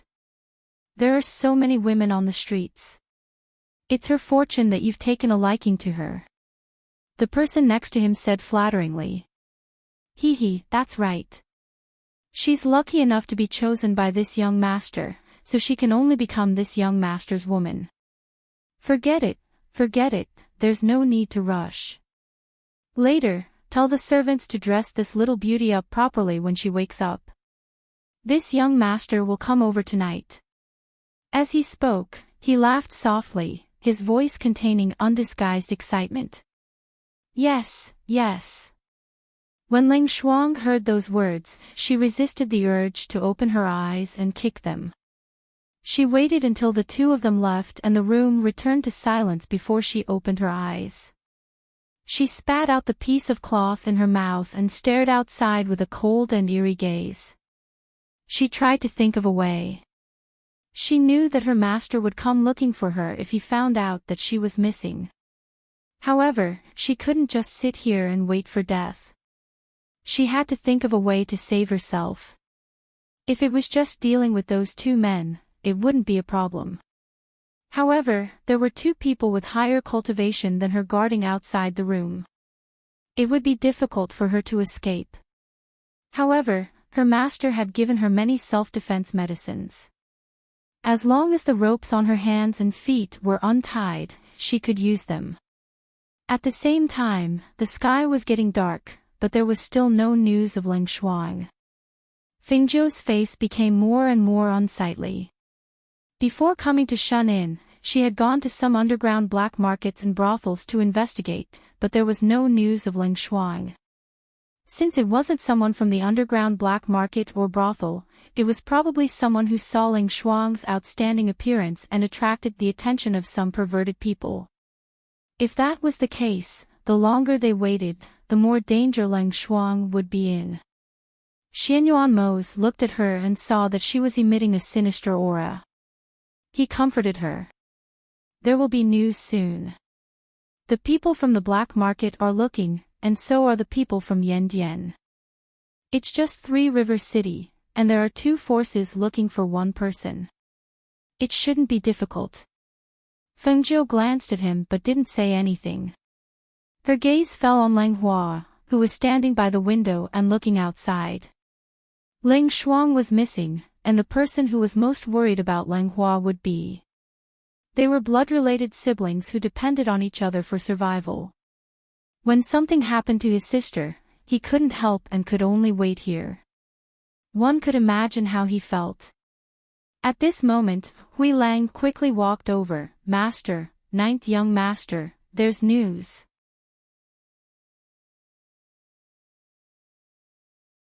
Chapter 562. She was kidnapped by a man surnamed Zhong. This man is lecherous by nature. He must have taken a liking to Ling Shuang's beauty. I sent someone to rescue her first, then I came back to report. Ling Hua's heart sank when he heard this. He quickly looked at his master. He also wanted to save his sister. Fengzhou glanced at him, then said to Hui Lang, "Take Ling Hua there." "Thank you, master," Ling Hua said, then quickly left with Hui Lang. Fengzhou glanced at Xianyuan Mose, who was beside him, and said, "Wait here. I'll be back soon." He didn't go with her because he knew she could handle it herself. Thus, he waited at the inn for her return. At the same time, in that small courtyard, Ling Shuang, who had changed into a pink and purple dress, looked even more beautiful. Her face was naturally beautiful, and even the black clothes she always wore couldn't hide her beauty, let alone this beautiful pink and purple dress. When the man walked in and saw the tied-up beauty sitting on the bed, his eyes instantly lit up with a lustful light. He was drooling with desire. What a beauty! She's really the best, the best. Ling Shuang looked at the man coldly. Although this man looked like he was indulging in too much debauchery, he was still a golden core cultivator. Her heart couldn't help but sink. No wonder he only tied up her hands and feet. It turned out he didn't think she could escape from his grasp. In an instant, hundreds of thoughts ran through her mind. She lowered her eyes slightly and restrained her cold aura. She said calmly, "Is this how you treat a beauty?" As soon as she said this, the man's eyes lit up. "Of course not. I've always been very gentle with beauties." As he spoke, he came to the bedside and asked tentatively, "Beauty, how about I untie your ropes? You can't run away. If you do, you'll make me angry. The consequences will be very serious." Ling Shuang didn't say anything. He just handed him his tied hands. The man didn't mind. After he untied the rope on her hands, he sat by the bed and stared at her. The more he looked, the more he felt that this beauty was incomparably beautiful. The colder she was, the more interesting she was. Looking at her, the fire in his heart was ignited. He reached out to hook her chin. "Beauty, what's your name?" Ling Shuang dodged to the side and glanced at him coldly. He untied the rope at his feet and said, "Ling Shuang." "Ling Shuang." As cold as ice, she is indeed, as her name suggests. His eyes flashed, and the wolf light in his eyes became even more intense. "I thought you wouldn't say your name. I didn't expect you to tell me your name when I casually asked. Seems like you're quite tactful." "I've already said it. I want you to know who killed you." As soon as she finished speaking, she instantly made her move. A swift and fierce attack attacked the man's throat. The speed was so fast that even the man who had been prepared for it couldn't help but be startled. His throat seemed to hurt and a trace of blood seeped out. The man who quickly retreated touched his neck and saw a trace of blood on his finger. He smiled sinisterly and stuck out his tongue to lick the blood. He stared strangely at Ling Shuang, who was standing up. "Your skills are quite nimble. Your personality is quite spicy. This young master likes it." As he spoke, he suddenly leaned forward and reached out to attack Ling Shuang.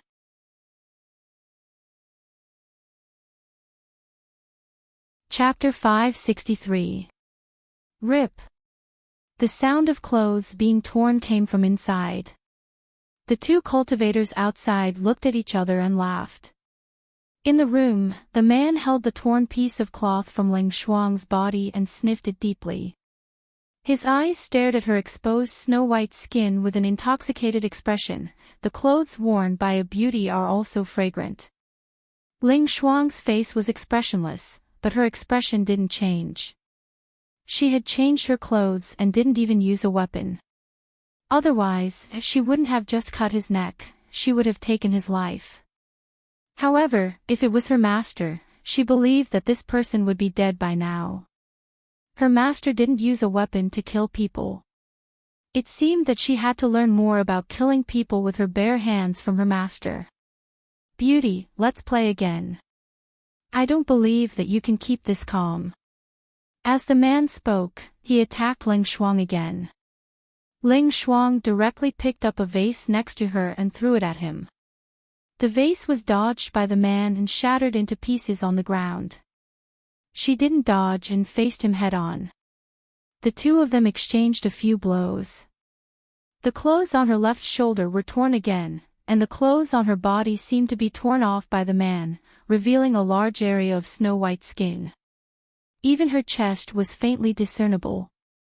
She seemed to lose her balance and fell towards the broken vase. Her arm scratched the broken vase on the ground and blood seeped out. "Look at you, how can you be so careless? Are you hurt?" The man frowned as he looked at her snow-white skin that had been cut open and fresh blood oozed out. He could not help but feel his heart ache. However, his gaze was fixed on the beautiful scene before her chest. He swallowed his saliva and his breathing became heavier. Ling Shuang looked up and saw him walking over. In the next moment, she jumped up and threw herself at the man. The man laughed lowly and didn't mind. He didn't dodge and even reached out to hold her. But at this moment, his body stiffened and his eyes widened in disbelief. Fresh blood seeped out of his throat.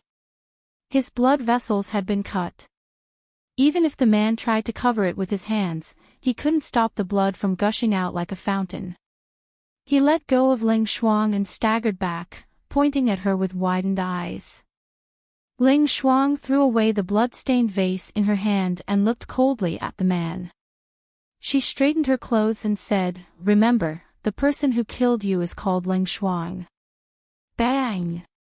The man fell to the ground. Even in death, he couldn't close his eyes. He never thought that a mere mystic cultivator that he didn't take seriously could kill a golden core cultivator like him. How would he know that Ling Shuang had learned from Feng Jiu how to kill people? Without a weapon in hand, she could kill people at any time as long as she had a sharp blade in hand. Ling Shuang quickly took the man's Qinquan bag. She found her own Qinquan bag and took out the dagger. At this moment, the two golden core cultivators outside noticed that something was wrong and pushed the door open. When they smelled the stench of blood in the room and saw the man lying between the two rooms, the two golden core cultivators narrowed their eyes and immediately attacked Ling Shuang. Ling Shuang killed the golden core cultivator when he was unprepared. She took advantage of his distraction to kill him. However, the two golden core cultivators attacked her directly. She couldn't withstand their fierce killing intent at all. Bang!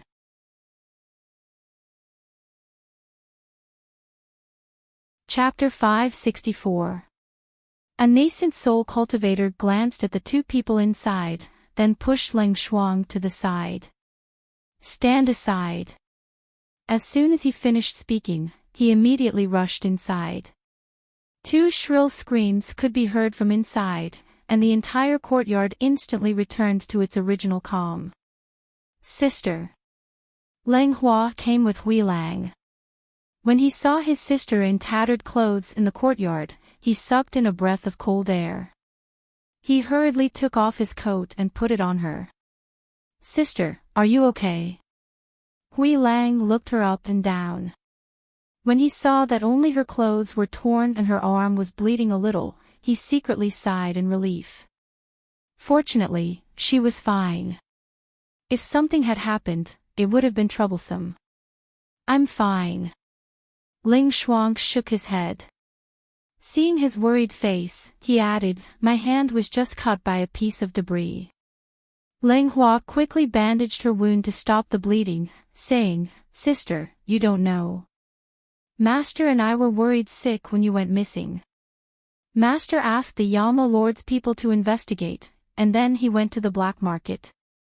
He even took me to several places to look for you. Fortunately, you're fine. Ling Shuang's heart warmed. Just as he was about to speak, he saw a red figure fly over. He immediately called out, Master. When Fengzhou saw her, he first looked her up and down, then nodded. It's good that you're fine. He looked into the room. The gray-robed old man walked out. His gaze fell on Fengzhou. He paused for a moment, then nodded and said, no one survived. Hearing this, Fengzhou glanced at the old man, then said to Ling Shuang and Leng Hua, let's go back. Hui Lang, burn this courtyard. Yes. The few of them responded and followed behind her. The old man leaped up and disappeared into the night. The flames in the courtyard burned straight up, illuminating half of the night sky. It also alarmed the various forces in Three River City. Lin residents, why is there a fire in the west of the city? Do you know what happened? Patriarch Lin asked the people sitting below. That courtyard belonged to a direct descendant of the Zhong clan, whose behavior was somewhat absurd. It was specifically used to hide women. He must have offended someone and was set on fire. As for who did it, I don't know. There were no survivors. Lin Qingji spoke and told everyone the news he had received. That son of the Zhong family hasn't been like this for the past 1 or 2 years. Even the people of Three River City didn't do anything to him. He must be an outsider, which is why he dared to act so recklessly. Lin Buheng said and gestured, it's none of our business, so don't bother about it. Just take care of your own family. Yes, sir. Everyone replied. Since we're done talking, let's talk about something serious. Lin Buheng looked at his sons sitting below and said, your aunt's marriage is finally set. Although the engagement ceremony hasn't been carried out yet, you should all go back and prepare a generous gift for your aunt. Father, we all know what to do. You don't have to worry. Lin Qingji smiled and looked at his brothers. Yes, father. Don't worry about this. We'll prepare well. The second son also smiled and said. They were sincerely happy that their aunt was going to get married.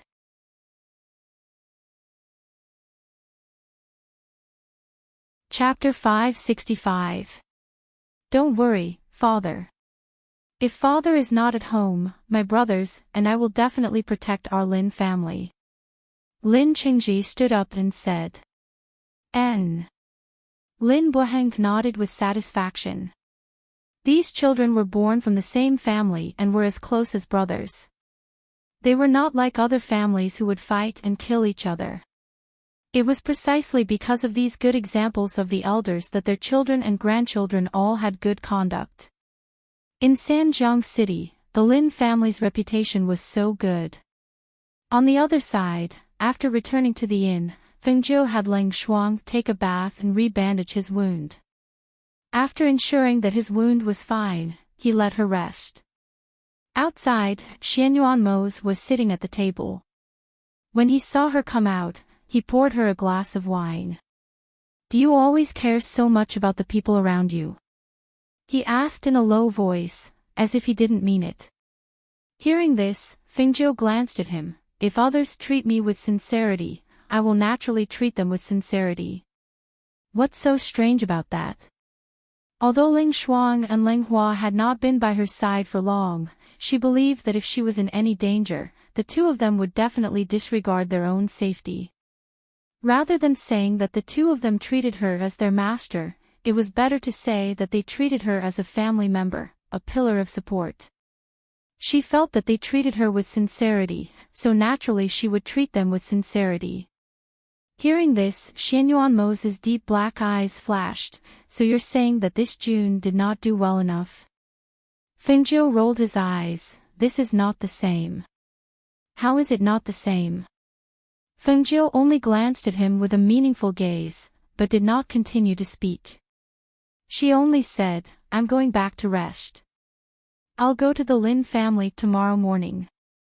As soon as she finished speaking, she turned and went back to her room. Watching her enter the room and even close the door, he unconsciously tapped his finger on the table and asked, how is it not the same? His gaze swept over and looked at Ying Yi, who was standing at the side like an invisible person. Do you know?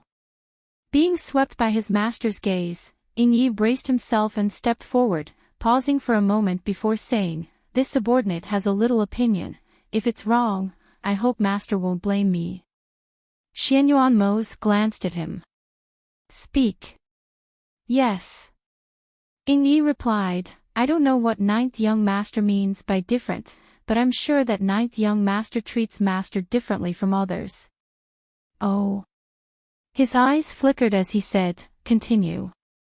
Others can't get close to ninth young master, but master can. That's the difference. Hearing this, Xianyuan Mose was deep in thought. He was too involved to see clearly, so he didn't feel anything different. But now that Ying Yi mentioned it, it seemed to be true. Gathering his thoughts, he looked at Ying, who had his head lowered. You're quite experienced in this aspect, but why haven't I seen you getting close to any woman? Hearing this, Ying Yi couldn't help but stiffen. He didn't know how to answer.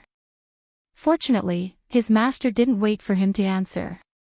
After taking a sip of wine, he got up and went back to his room. Seeing him enter the room, Ying Yi secretly sighed in relief. He thought to himself, where did that brat Hui Lang run off to? If he was here, he wouldn't be able to answer this kind of question.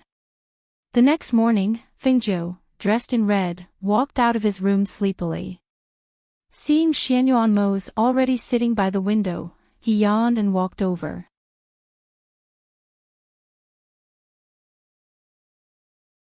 Chapter 566. When Leng Hua saw that the two of them were up, he ordered breakfast to be served and retreated to the other table. What do you plan to do when you see your grandfather? Xianyuan Mose asked as he ate breakfast. Of course I'll ask my grandfather for his opinion. If he wants to go back, I'll go back with him. If he wants to stay here, I'll go back and tell my father about the situation so that he won't have to worry about it. She ate the porridge with side dishes. She paused and asked, what about you? Don't you need to go back? There's no rush. After eating some food, he put down his chopsticks and watched her eat. "You're not eating." She raised her eyebrows and looked at him. "Is it not to your taste?" "I'm full." He looked at her and said, "You should eat more." Fengzhou smiled and didn't say anything else. He quickly finished his breakfast, wiped the corners of his mouth, and stood up. "Let's go." Seeing her quickly finish the porridge, he frowned and said, "Don't eat in such a hurry next time." "It's not like we're in a hurry." Yes, I know," she replied helplessly. She felt that he was like an old mother who nagged and wanted to control everything. After the two masters finished eating, the people at the other table also quickly finished their breakfast. They followed them out of the inn and headed to the Lin residence. The inn wasn't far from the Lin residence. They walked slowly and leisurely for about an hour before arriving at the Lin residence's main gate. Lang Hua went up and knocked on the door. The others stood to the side and waited. An old man came to open the door. When he saw Lang Hua knocking on the door, he sized him up and then looked at the people standing to the side. He asked, "Who are you looking for?" "I'm looking for..." Fengzhou began. He paused, looked around, and smiled. "Old Master Feng." When he heard that they were looking for Old Master Feng, the old man hurriedly opened the door. "Please come in. Allow me to inform him." As he spoke, he had someone lead them to the living room for tea. He went to inform the master of the house. Lin Buheng, who was eating breakfast in the courtyard, was stunned when he heard the housekeeper's words. "Who are you talking about?" "A red-clothed youth and a black-clothed man. He said he's looking for Sanyuan. He didn't know anyone here other than them." "Why would someone come looking for him?" "Yes, this old servant saw that they were not ordinary people and that they were looking for Master Feng, so this old servant invited them to the living room for tea." "All right, go and inform Sanyuan. I'll go and take a look first." He got up and instructed the butler to report to Sanyuan while he walked towards the living room in the front yard. When he arrived at the living room, he saw two figures, one black and one red, sitting inside. Behind the two of them stood three men and a woman. Seeing this, his gaze landed on the two seated people and secretly sized them up. However, when his gaze landed on the black-robed man, his mind could not help but tremble, and he actually involuntarily shifted his gaze away. He was slightly shocked, but his expression did not change. He walked in and smiled. "This humble one is Lin Buheng, the master of the Lin family. I heard from the housekeeper that there are guests in the house. May I know where these two esteemed guests have come from?" As he spoke, he walked to the main seat and sat down. His gaze landed on the red-clothed youth. As he gazed at the young man, he couldn't help but praise in his heart. What a handsome young man, that's willful and flamboyant. His unrestrained aura carried an aura of nobility that was formed from the heavens, and it was evil and unrestrained. It was obvious that this person was absolutely extraordinary.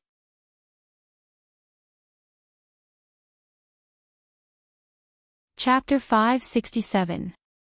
Junior Fengzhou greets Patriarch Lin. She stood up and cupped her hands in greeting. Hearing this, Lin Buheng, who was sitting at the head of the table, was stunned. He stared at her with wide eyes. You're Fengzhou.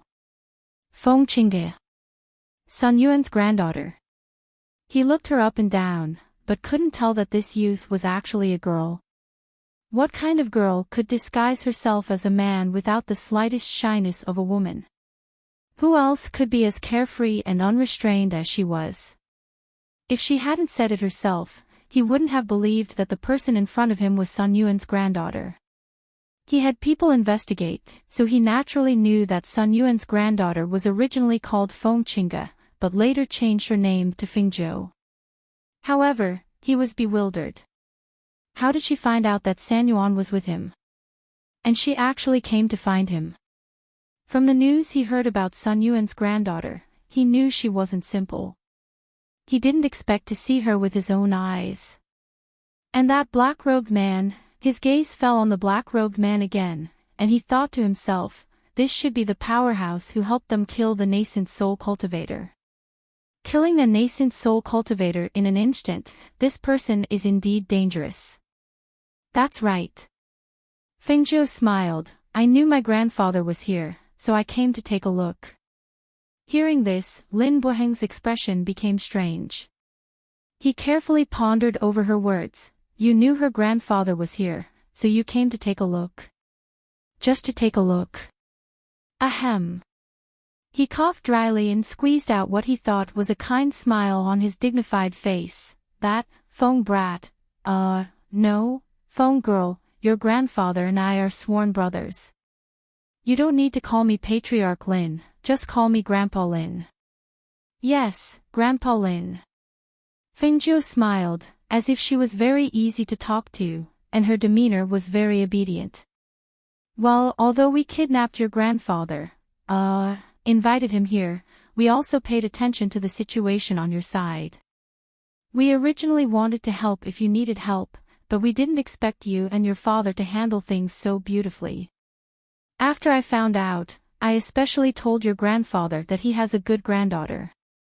Lin Buheng had an embarrassed expression on his face. He had kidnapped the grandfather, and now the granddaughter had come looking for him. He felt an inexplicable sense of guilt, especially when the black-robed man glanced at him from time to time. That kind of strong sense of oppression made his palms sweat. His heart was on tenterhooks, and he was even nervous.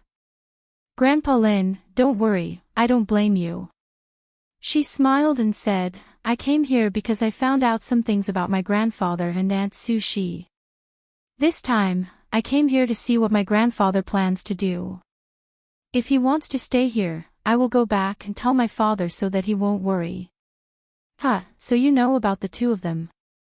Lin Buheng sighed lightly and said, actually, they've already talked it over. Your grandfather said that he wanted to go back first and have people prepare to marry Su Shi. If he knows you're here, he'll be very happy.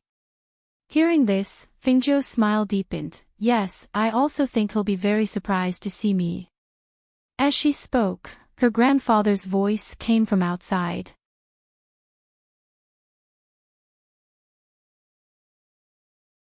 Chapter 568. Master Feng, you'll know once you go in, the housekeeper said with a smile.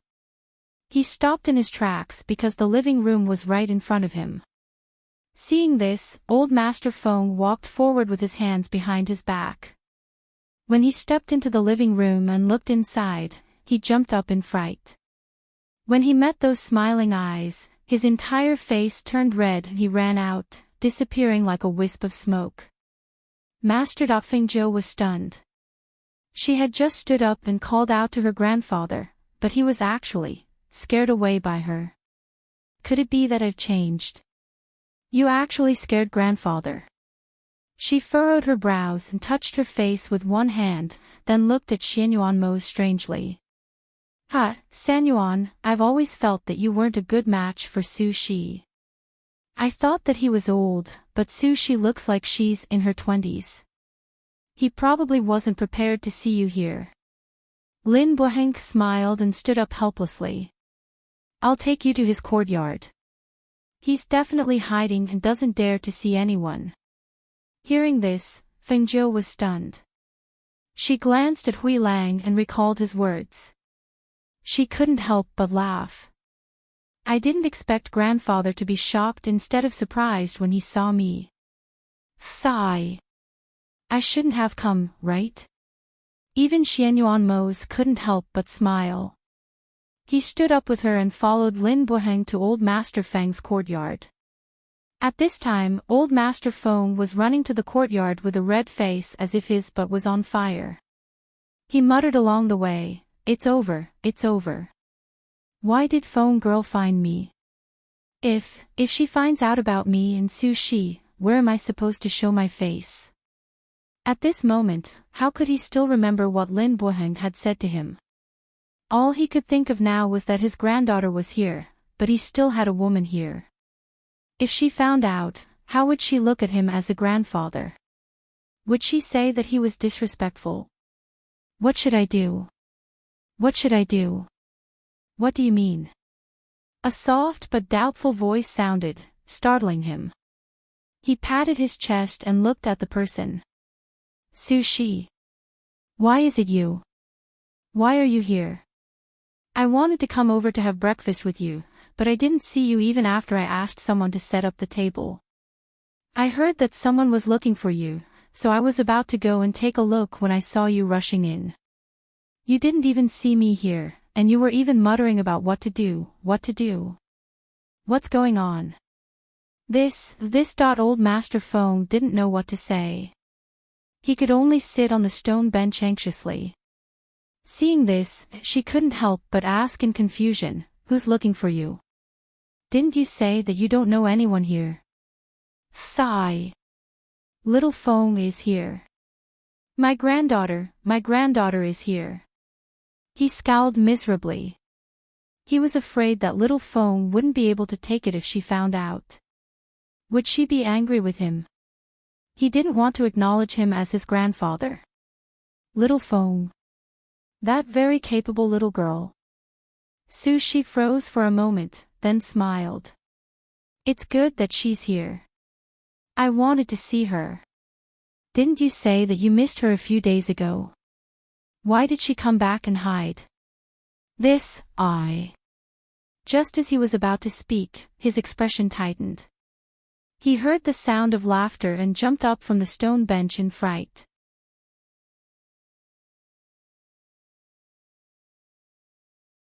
Chapter 569. Sushi looked at him anxiously pacing around and couldn't help but be stunned. She didn't pay attention to him and walked out of the courtyard to greet the people who were walking towards her. When her gaze swept past the group of people, her gaze stopped on Ling Shuang, who was dressed in tight black clothes. But after looking for a while, she felt that it wasn't the case. Her gaze turned and landed on the young man in red. She looked him up and down but couldn't tell that he was a girl. So, she could only ask, Big brother, I heard from Sanyuan that Feng girl is here. Who is this? You can't tell either, right? It's her. This girl is dressed as a man. Even I can't tell. Lin Buheng laughed loudly and asked, Where's Sanyuan? What do you think is wrong with him? His granddaughter is here and he's hiding. Is there a grandfather like that? He said he saw his granddaughter and was pacing around anxiously. I think he's looking for a hole to hide in. Sushi covered her mouth and chuckled. She looked at Fengzhou and said, You're Feng girl, right? You're dressed better than a real man. If you didn't say it, I wouldn't have recognized you. Aunt Sushi, Fengzhou called out with a smile, Aunt Sushi is even more beautiful in person than in a painting. Hearing this, Sushi was stunned. Painting? Yes. I saw a painting of Aunt Sushi at my grandfather's place. That's how I found this place. As she spoke, she winked at her. My grandfather has that painting of precious Kiki. Hearing this, Sushi pursed her lips and chuckled. No wonder your grandfather said you're a mischievous spirit. I finally know today. In just a few words, she could feel the friendliness that Fengzhou exuded. She was happy. I'll go in and find my grandfather first. I came all the way here, but he's not happy to see me. Instead, he's so scared that he's hiding. It really hurts my heart. She said with a smile and walked inside. She saw the old master, who wanted to hide but was too embarrassed to do so, turn around and look at her. Feng girl. Why are you here? With nowhere to hide, old Master Feng could only face it head-on. However, he felt a little embarrassed to let his granddaughter know about this old man's romantic past. Grandpa, are you unhappy to see me? The smile on her face disappeared and was replaced by an aggrieved expression. Or do you only think of Aunt Sushi and don't want Feng? No, no, no, I didn't. I really didn't. Old Master Feng waved his hands repeatedly. He was so anxious that he was sweating. Poochie. Seeing him like that, Fengzhou couldn't help but laugh out loud. Alright, Grandpa, I'm just teasing you. I also know about the matter between you and Aunt Sushi.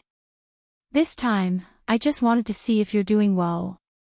What are your plans for the future? I know you're safe and sound, but Father is still worried. Although she told her father that her grandfather would be fine, how could he be at ease without seeing it with his own eyes? Old Master Feng smiled embarrassedly and glanced at everyone.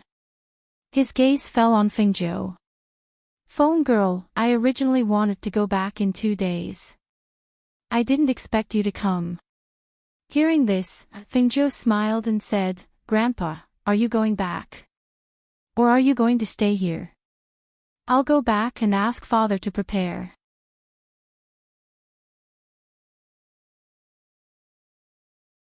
Chapter 570. Sushi revealed a gentle smile, then let's go back. Go back with phone girl, I'll wait for you here. Seeing this, Fengzhou smiled and said, I just got here. No matter what, I'll have to stay here for a while. If grandfather wants to go back, he'll have to wait a few more days. Old Master Feng looked at her and smiled, but didn't say anything. Sushi smiled and said, Of course. Since you're here, you should stay here for a while. There's no rush to go back. That's right. Since you're here, take a good look at the scenery of Three River City. There are many places to visit in the city. When the time comes, let Sushi take you around. Lin Buheng smiled and looked at them, saying, You guys chat first. I'll go ahead and make arrangements. I'll receive you tonight. Then he told Sushi, Sushi, take good care of Phone Girl and the others. Don't neglect them. Big brother, don't worry. I know. Sushi smiled and nodded.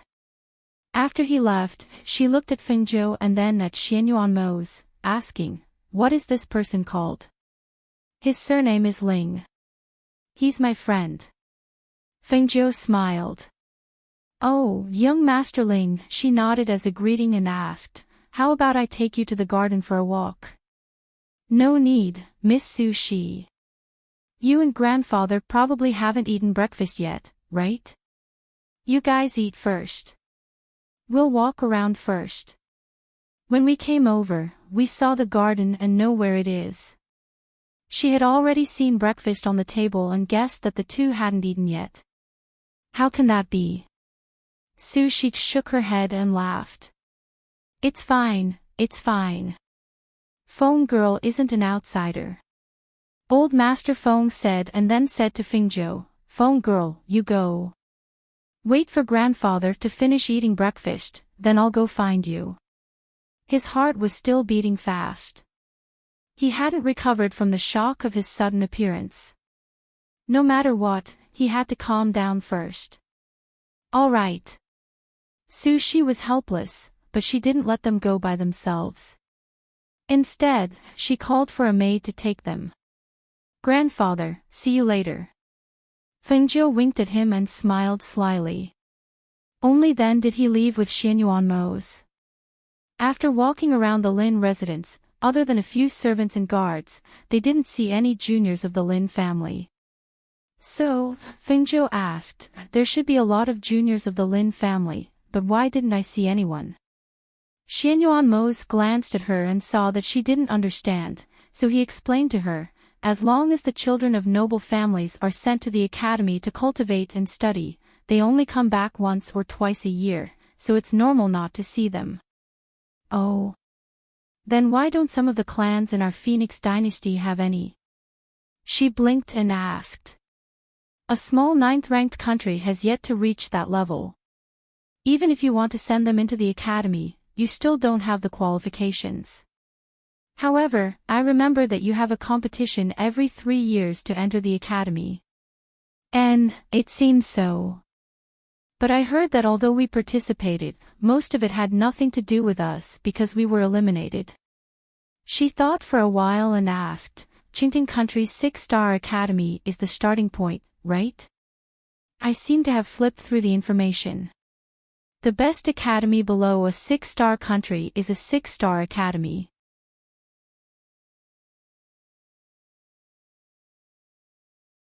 Chapter 571. His voice paused for a moment, then he said, The academy has a master to guide you. It is better than cultivating alone, but you have to remember, don't be an apprentice to any academy. Hearing this, although Fingzhou felt strange when he said that she didn't want to be an apprentice, but he didn't ask much. It was not easy for her to be an apprentice, she had high standards, and ordinary people simply couldn't enter her eyes. Well, I know. She responded, thinking about entering the academy, and being a student again, she suddenly had a sense of excitement. However, after a pause, she looked a bit strange, and asked, Do you think it is better for me to be a student? Or a mentor? Being a mentor, it would definitely be in the field of pharmacy. Moreover, with her level of pharmacy, it was more than enough for her to be a mentor in a 6-star academy. He looked at her deeply, and said in a low voice, The tallest tree in the forest will be destroyed by the wind. In this world, there are too many strong people, far from what people can understand. When you enter a 6-star academy, it would be best for you to hide your aura, it would be best for you not to let people know about your identity. Seeing him speak so solemnly, and his words were filled with teaching, Fingzhou put away his playful smile, and with a serious face, he nodded, Well, I know, you can rest assured. Although my style of doing things is casual, and occasionally a little narcissistic, but I still know this point. What can be done? What can't be done? She had an idea in her heart. About half an hour later, old Master Feng came to find them, and knew that Xianyuan Mose was the strong person who helped their Feng clan, and repeatedly bowed to thank him. However, for Xianyuan Mose who was thinking about how to please the Feng clan, he didn't dare to accept his bow. He took Hui Lang and Ning Yi out of the door, saying that he had something to deal with, and would come back later, so he quickly left old Master Feng's line of sight, so that he couldn't find him to bow. Grandfather, you don't have to be like this, just treat him as someone of the same generation as me, he wouldn't dare to accept your bow. Fengzhou said with a smile, and helped him to sit down in the pavilion. Does he like you? I saw the way he looked at you was not right. Although the old man was old, his eyes were very sharp, and he could see that the two were unusual. Fengzhou's mouth twitched, and helplessly looked at him, Grandfather, don't talk about me, let's talk about Aunt Su Shi. When Master Feng heard this, he immediately became shy. His old face turned red and he said with embarrassment, that Feng girl. This. Grandpa, you don't have to be embarrassed. The age difference between the two of you isn't that big. It's just that Aunt Su Shi's beauty is at her peak. Let me tell you, I already know about your relationship. Aunt Su Shi is a rare woman. Grandpa, don't let her down. He's is to fxize, I to say. By fxize Master S. My idea is good, right? She looked at him with a smile. With her grandfather's cultivation talent, and her medicine, it shouldn't be difficult for him to become a martial venerable. Hearing this, old Master Feng was grateful. His granddaughter had already planned for him, what else could he say?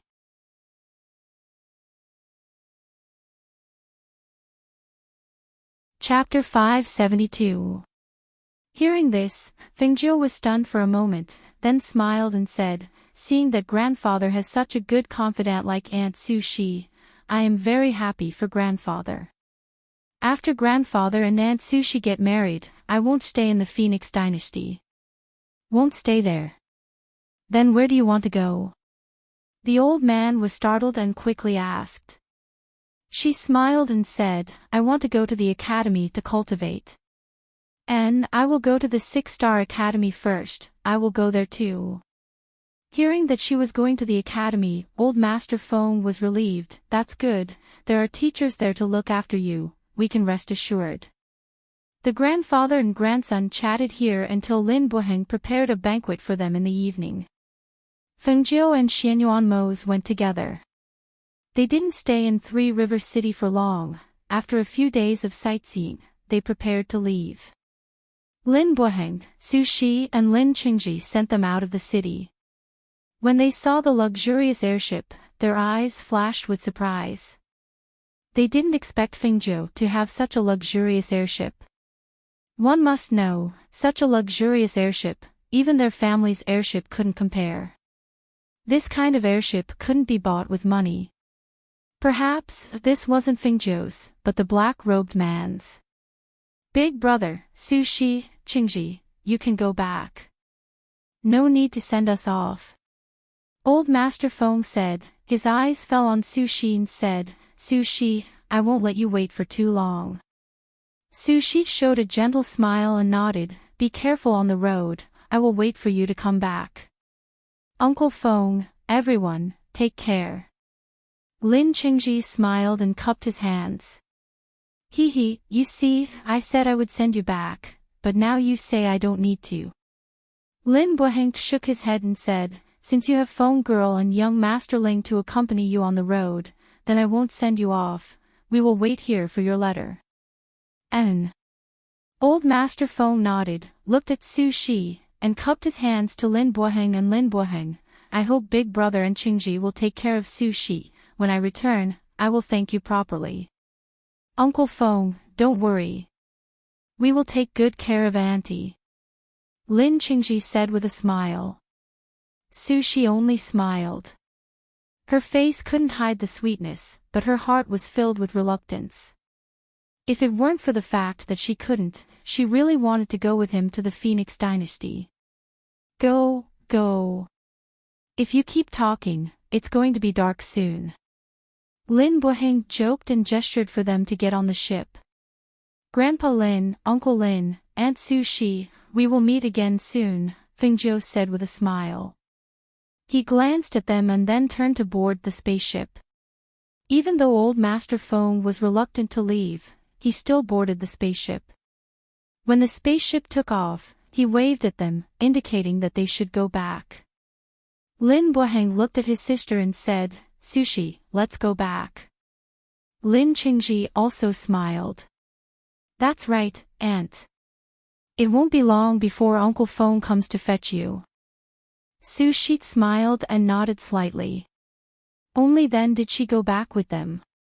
Phoenix Dynasty. The old man wasn't here, and his daughter wasn't here either. This caused Feng Xiao, who had a serious expression, to keep a straight face ever since his daughter left. He was obviously in a bad mood. Until one day, he heard the Phoenix Guard's joyful voice from outside.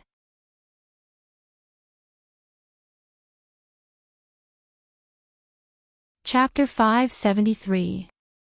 Although their master, Feng Xiao, was already the king, and the eldest miss was already the princess, they, who had been by their side for many years, were still used to calling them Master and Eldest Mississippi. Because it was impossible to change, Master was still Master, and Eldest Miss was still their Eldest Mississippi. Hearing this, Feng Xiao stood up in surprise and walked out quickly. You said that Xiao Jiu and Old Master are both back. Yes, they're outside the city gates. I came to report as soon as I received the news. How's Old Master? How's his body? Is he all right? Feng Xiao was a little nervous. Although Xiao Jiu kept saying that the ones who kidnapped Old Master should not be enemies, he was still worried if he did not see Old Master return safely. The middle-aged Feng Wei smiled. Don't worry, Master. I heard from my subordinates that Old Master is in high spirits and full of energy. Ha ha ha ha. Good. It's good that he's back safely. He strode out, planning to personally welcome them outside the palace gates. At the same time, Feng Jiu, who had changed back into female clothes and was wearing a white dress, walked through the gates of Yunhua City with Old Master Feng. Only Ling Shuang, Ling Hua, Lao Bai, and the cloud-swallowing beast followed behind them. As for Xianyuan Mose, Hui Lang, and Ying Yi, they entered the palace first. She did not land the flying ship directly in front of the palace gates. Instead, she got off the flying ship outside the city. She wanted to walk into Yunhua City with her grandfather and tell everyone that her grandfather was back. When the various families in the city heard the news, they were all shocked. What? Old Master Feng is back. Why did he suddenly come back? Didn't he mysteriously disappear? Who did he come back with? Where was he all this time? Who kidnapped him? Questions came out from the various families. The current Feng patriarch was already the retired emperor of the Phoenix dynasty. The Feng clan's experience during this period of time was truly inconceivable. Feng Xiao, who had been diagnosed as unconscious, had suddenly woken up. He had even advanced to become a martial emperor and replaced the Murong family as the monarch. Now, the old Master Feng, whose whereabouts were unknown, had actually returned. Everyone was curious about such a novel matter. Knowing that they were about to enter the city, they all rushed out to take a look. The Feng family was a noble imperial family. They were not people that these aristocratic families could see just because they wanted to. Old Master Feng, you're finally back. What Old Master Feng? He's the retired emperor now. The commoners in the city who knew him all greeted him. When someone mentioned that his current status was different, everyone changed the way they addressed him and called him retired emperor. Hee, this old man has returned. Thank you for your concern. The old man greeted the commoners in the city with a smile. Seeing how enthusiastic and happy everyone was, his smile deepened. Grandfather, everyone is very happy to see you back. Fengjiu held his arm and walked towards the palace gates with a smile on her face. Yes. After living here for so many years, we all know each other. Of course, we're happy. He nodded emotionally. From afar, he saw a familiar figure walking towards him. When he saw that figure, his eyes lit up.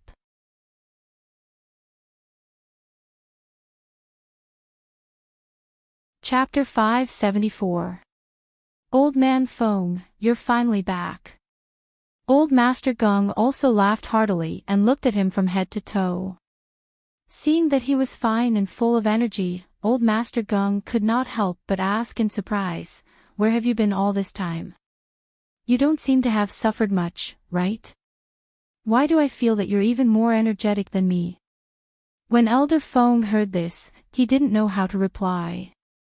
He couldn't tell his old friend that he was going to get married. He really felt too embarrassed to do so. Seeing her grandfather smiling, Fengjiu could not help but smile. Grandpa Geng.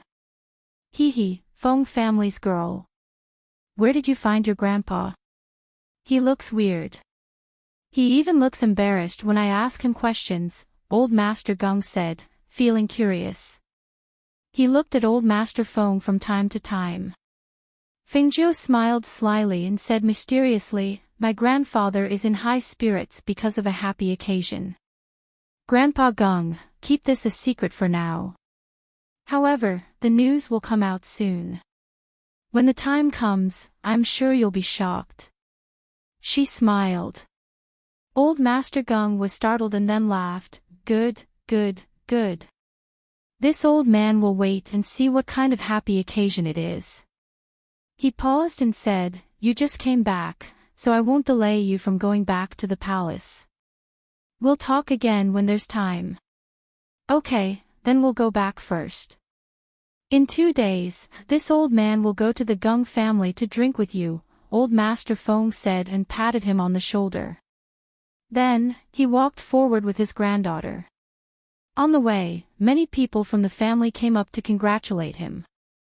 He returned their greetings along the way and let everyone see that he had returned safely. When they arrived at the palace gate and saw the people waiting at the gate, old Master Feng felt emotional for no reason. He never expected that one day, a descendant of the Feng family would replace the Murong family and ascend to the throne. He also did not expect that everything would be different when he came back. "Father!" Feng Shao came up to greet him. Seeing that he came back safely, he was finally relieved. He said happily and excitedly, "It's good that you're back. It's good that you're back. Father, I told you that Grandpa would be fine, right?" Fengjiu chuckled and looked at her father with a mysterious smile. "Moreover, our family is about to have a happy occasion." Feng Shao was startled. Happy occasion? Just as he was puzzled and wanted to ask what the happy occasion was, he heard Luo Yu and the others who came to greet him. Happily. Subordinate to greet you, master. Get up. Feng Jiu waved her hand and motioned for them to get up. Master, you're finally back. Luo Yu looked at her and said, "When you weren't here, we kept it in mind and hoped that master would come back soon.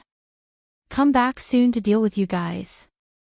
Feng Jiu chuckled and glanced at them. Hearing this, everyone laughed, and a joyous atmosphere filled the air. "Okay, let's go to the palace first. How can we talk here?" Feng Shao said and came to old Master Gung's side. "Father, a lot of things happened while you were away. I don't know if Xiao Zhou has told you. If not, I'll tell you later."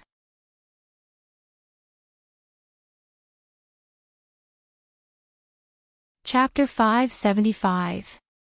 The father and son walked and chatted as they walked into the palace. Fengjiu was surrounded by Luo Yu and the others. Luo Yu, in particular, kept asking them if they had encountered anything interesting. Fengjiu didn't say much and Leng Shuang didn't like to talk. In the end, he pestered Leng Hua and asked Leng Hua to tell them about what had happened outside. Fengjiu didn't return to the palace to rest. Instead, she went directly to her father and grandfather to discuss the marriage between her grandfather and Aunt Su Shi. In the main hall, her father and grandfather were talking. When they saw her enter, they waved for her to come forward. "Xiao Zhou, you said you were going to have a wedding. What is it?" Feng Shao asked with a smile as he looked at his daughter. Fengjiu looked at her grandfather in surprise. "Grandfather, you haven't told me yet." "Hee, I was waiting for you to come." Old Master Feng smiled awkwardly and adjusted his expression. He put away the smile on his face and looked at Feng Shao seriously. His serious and solemn expression made Feng Zhao's heart skip a beat. He held his breath and waited for him to speak. "I'm going to get married. Have someone look through the almanac and see if there are any good days. Then quickly prepare for the wedding." When she heard her father say that he was going to get married with a straight face, Feng Shao was stunned. She thought she heard wrong and asked, "Father, what did you just say? Who is getting married?" "Ahem." Old Master Feng coughed and glared. Your father, I'm going to marry again. Do you understand now?" What? You're going to marry again?" Feng Shao was stunned and looked at him in astonishment. "Father, this is the joyous occasion that our family is going to hold." Fengjiu pursed her lips and smiled. Seeing her father's stunned and dumbfounded expression, she felt very happy. Look! She wasn't the only one who had such a reaction. After a long while, Feng Shao recovered from the old man's stare. However, he looked at him with a strange expression and asked, "Father, who wants to marry you?" His father was already quite old. Although this age wasn't considered old in the cultivation world, the old man's appearance was already old. Who would want to marry an old man? Moreover, the old man had been missing for so long, and when he came back, he said that he was going to get married. Anyone would be shocked. Hearing this, the old man blushed and glared at him. He swung his sleeves and stood up. Hurry up and do this for this old man. Don't ask so many questions. This old man is tired. I'm going to rest first. Seeing the old man fling his sleeves and leave in anger, the father and daughter in the main hall were stunned for a moment before they laughed. Xiaozhou, what's going on? Why did the old man say that he was getting married the moment he came back? Where was this woman from? Is she reliable? Feng Xiao looked at his daughter and asked. In fact, he was afraid that the old man couldn't see through people. Father, don't worry. This is absolutely reliable. Let me tell you. It's like this. You're tuning into the LoveLore Library YouTube channel. We're so grateful for your support, and don't forget to subscribe to join us on this incredible journey through captivating stories.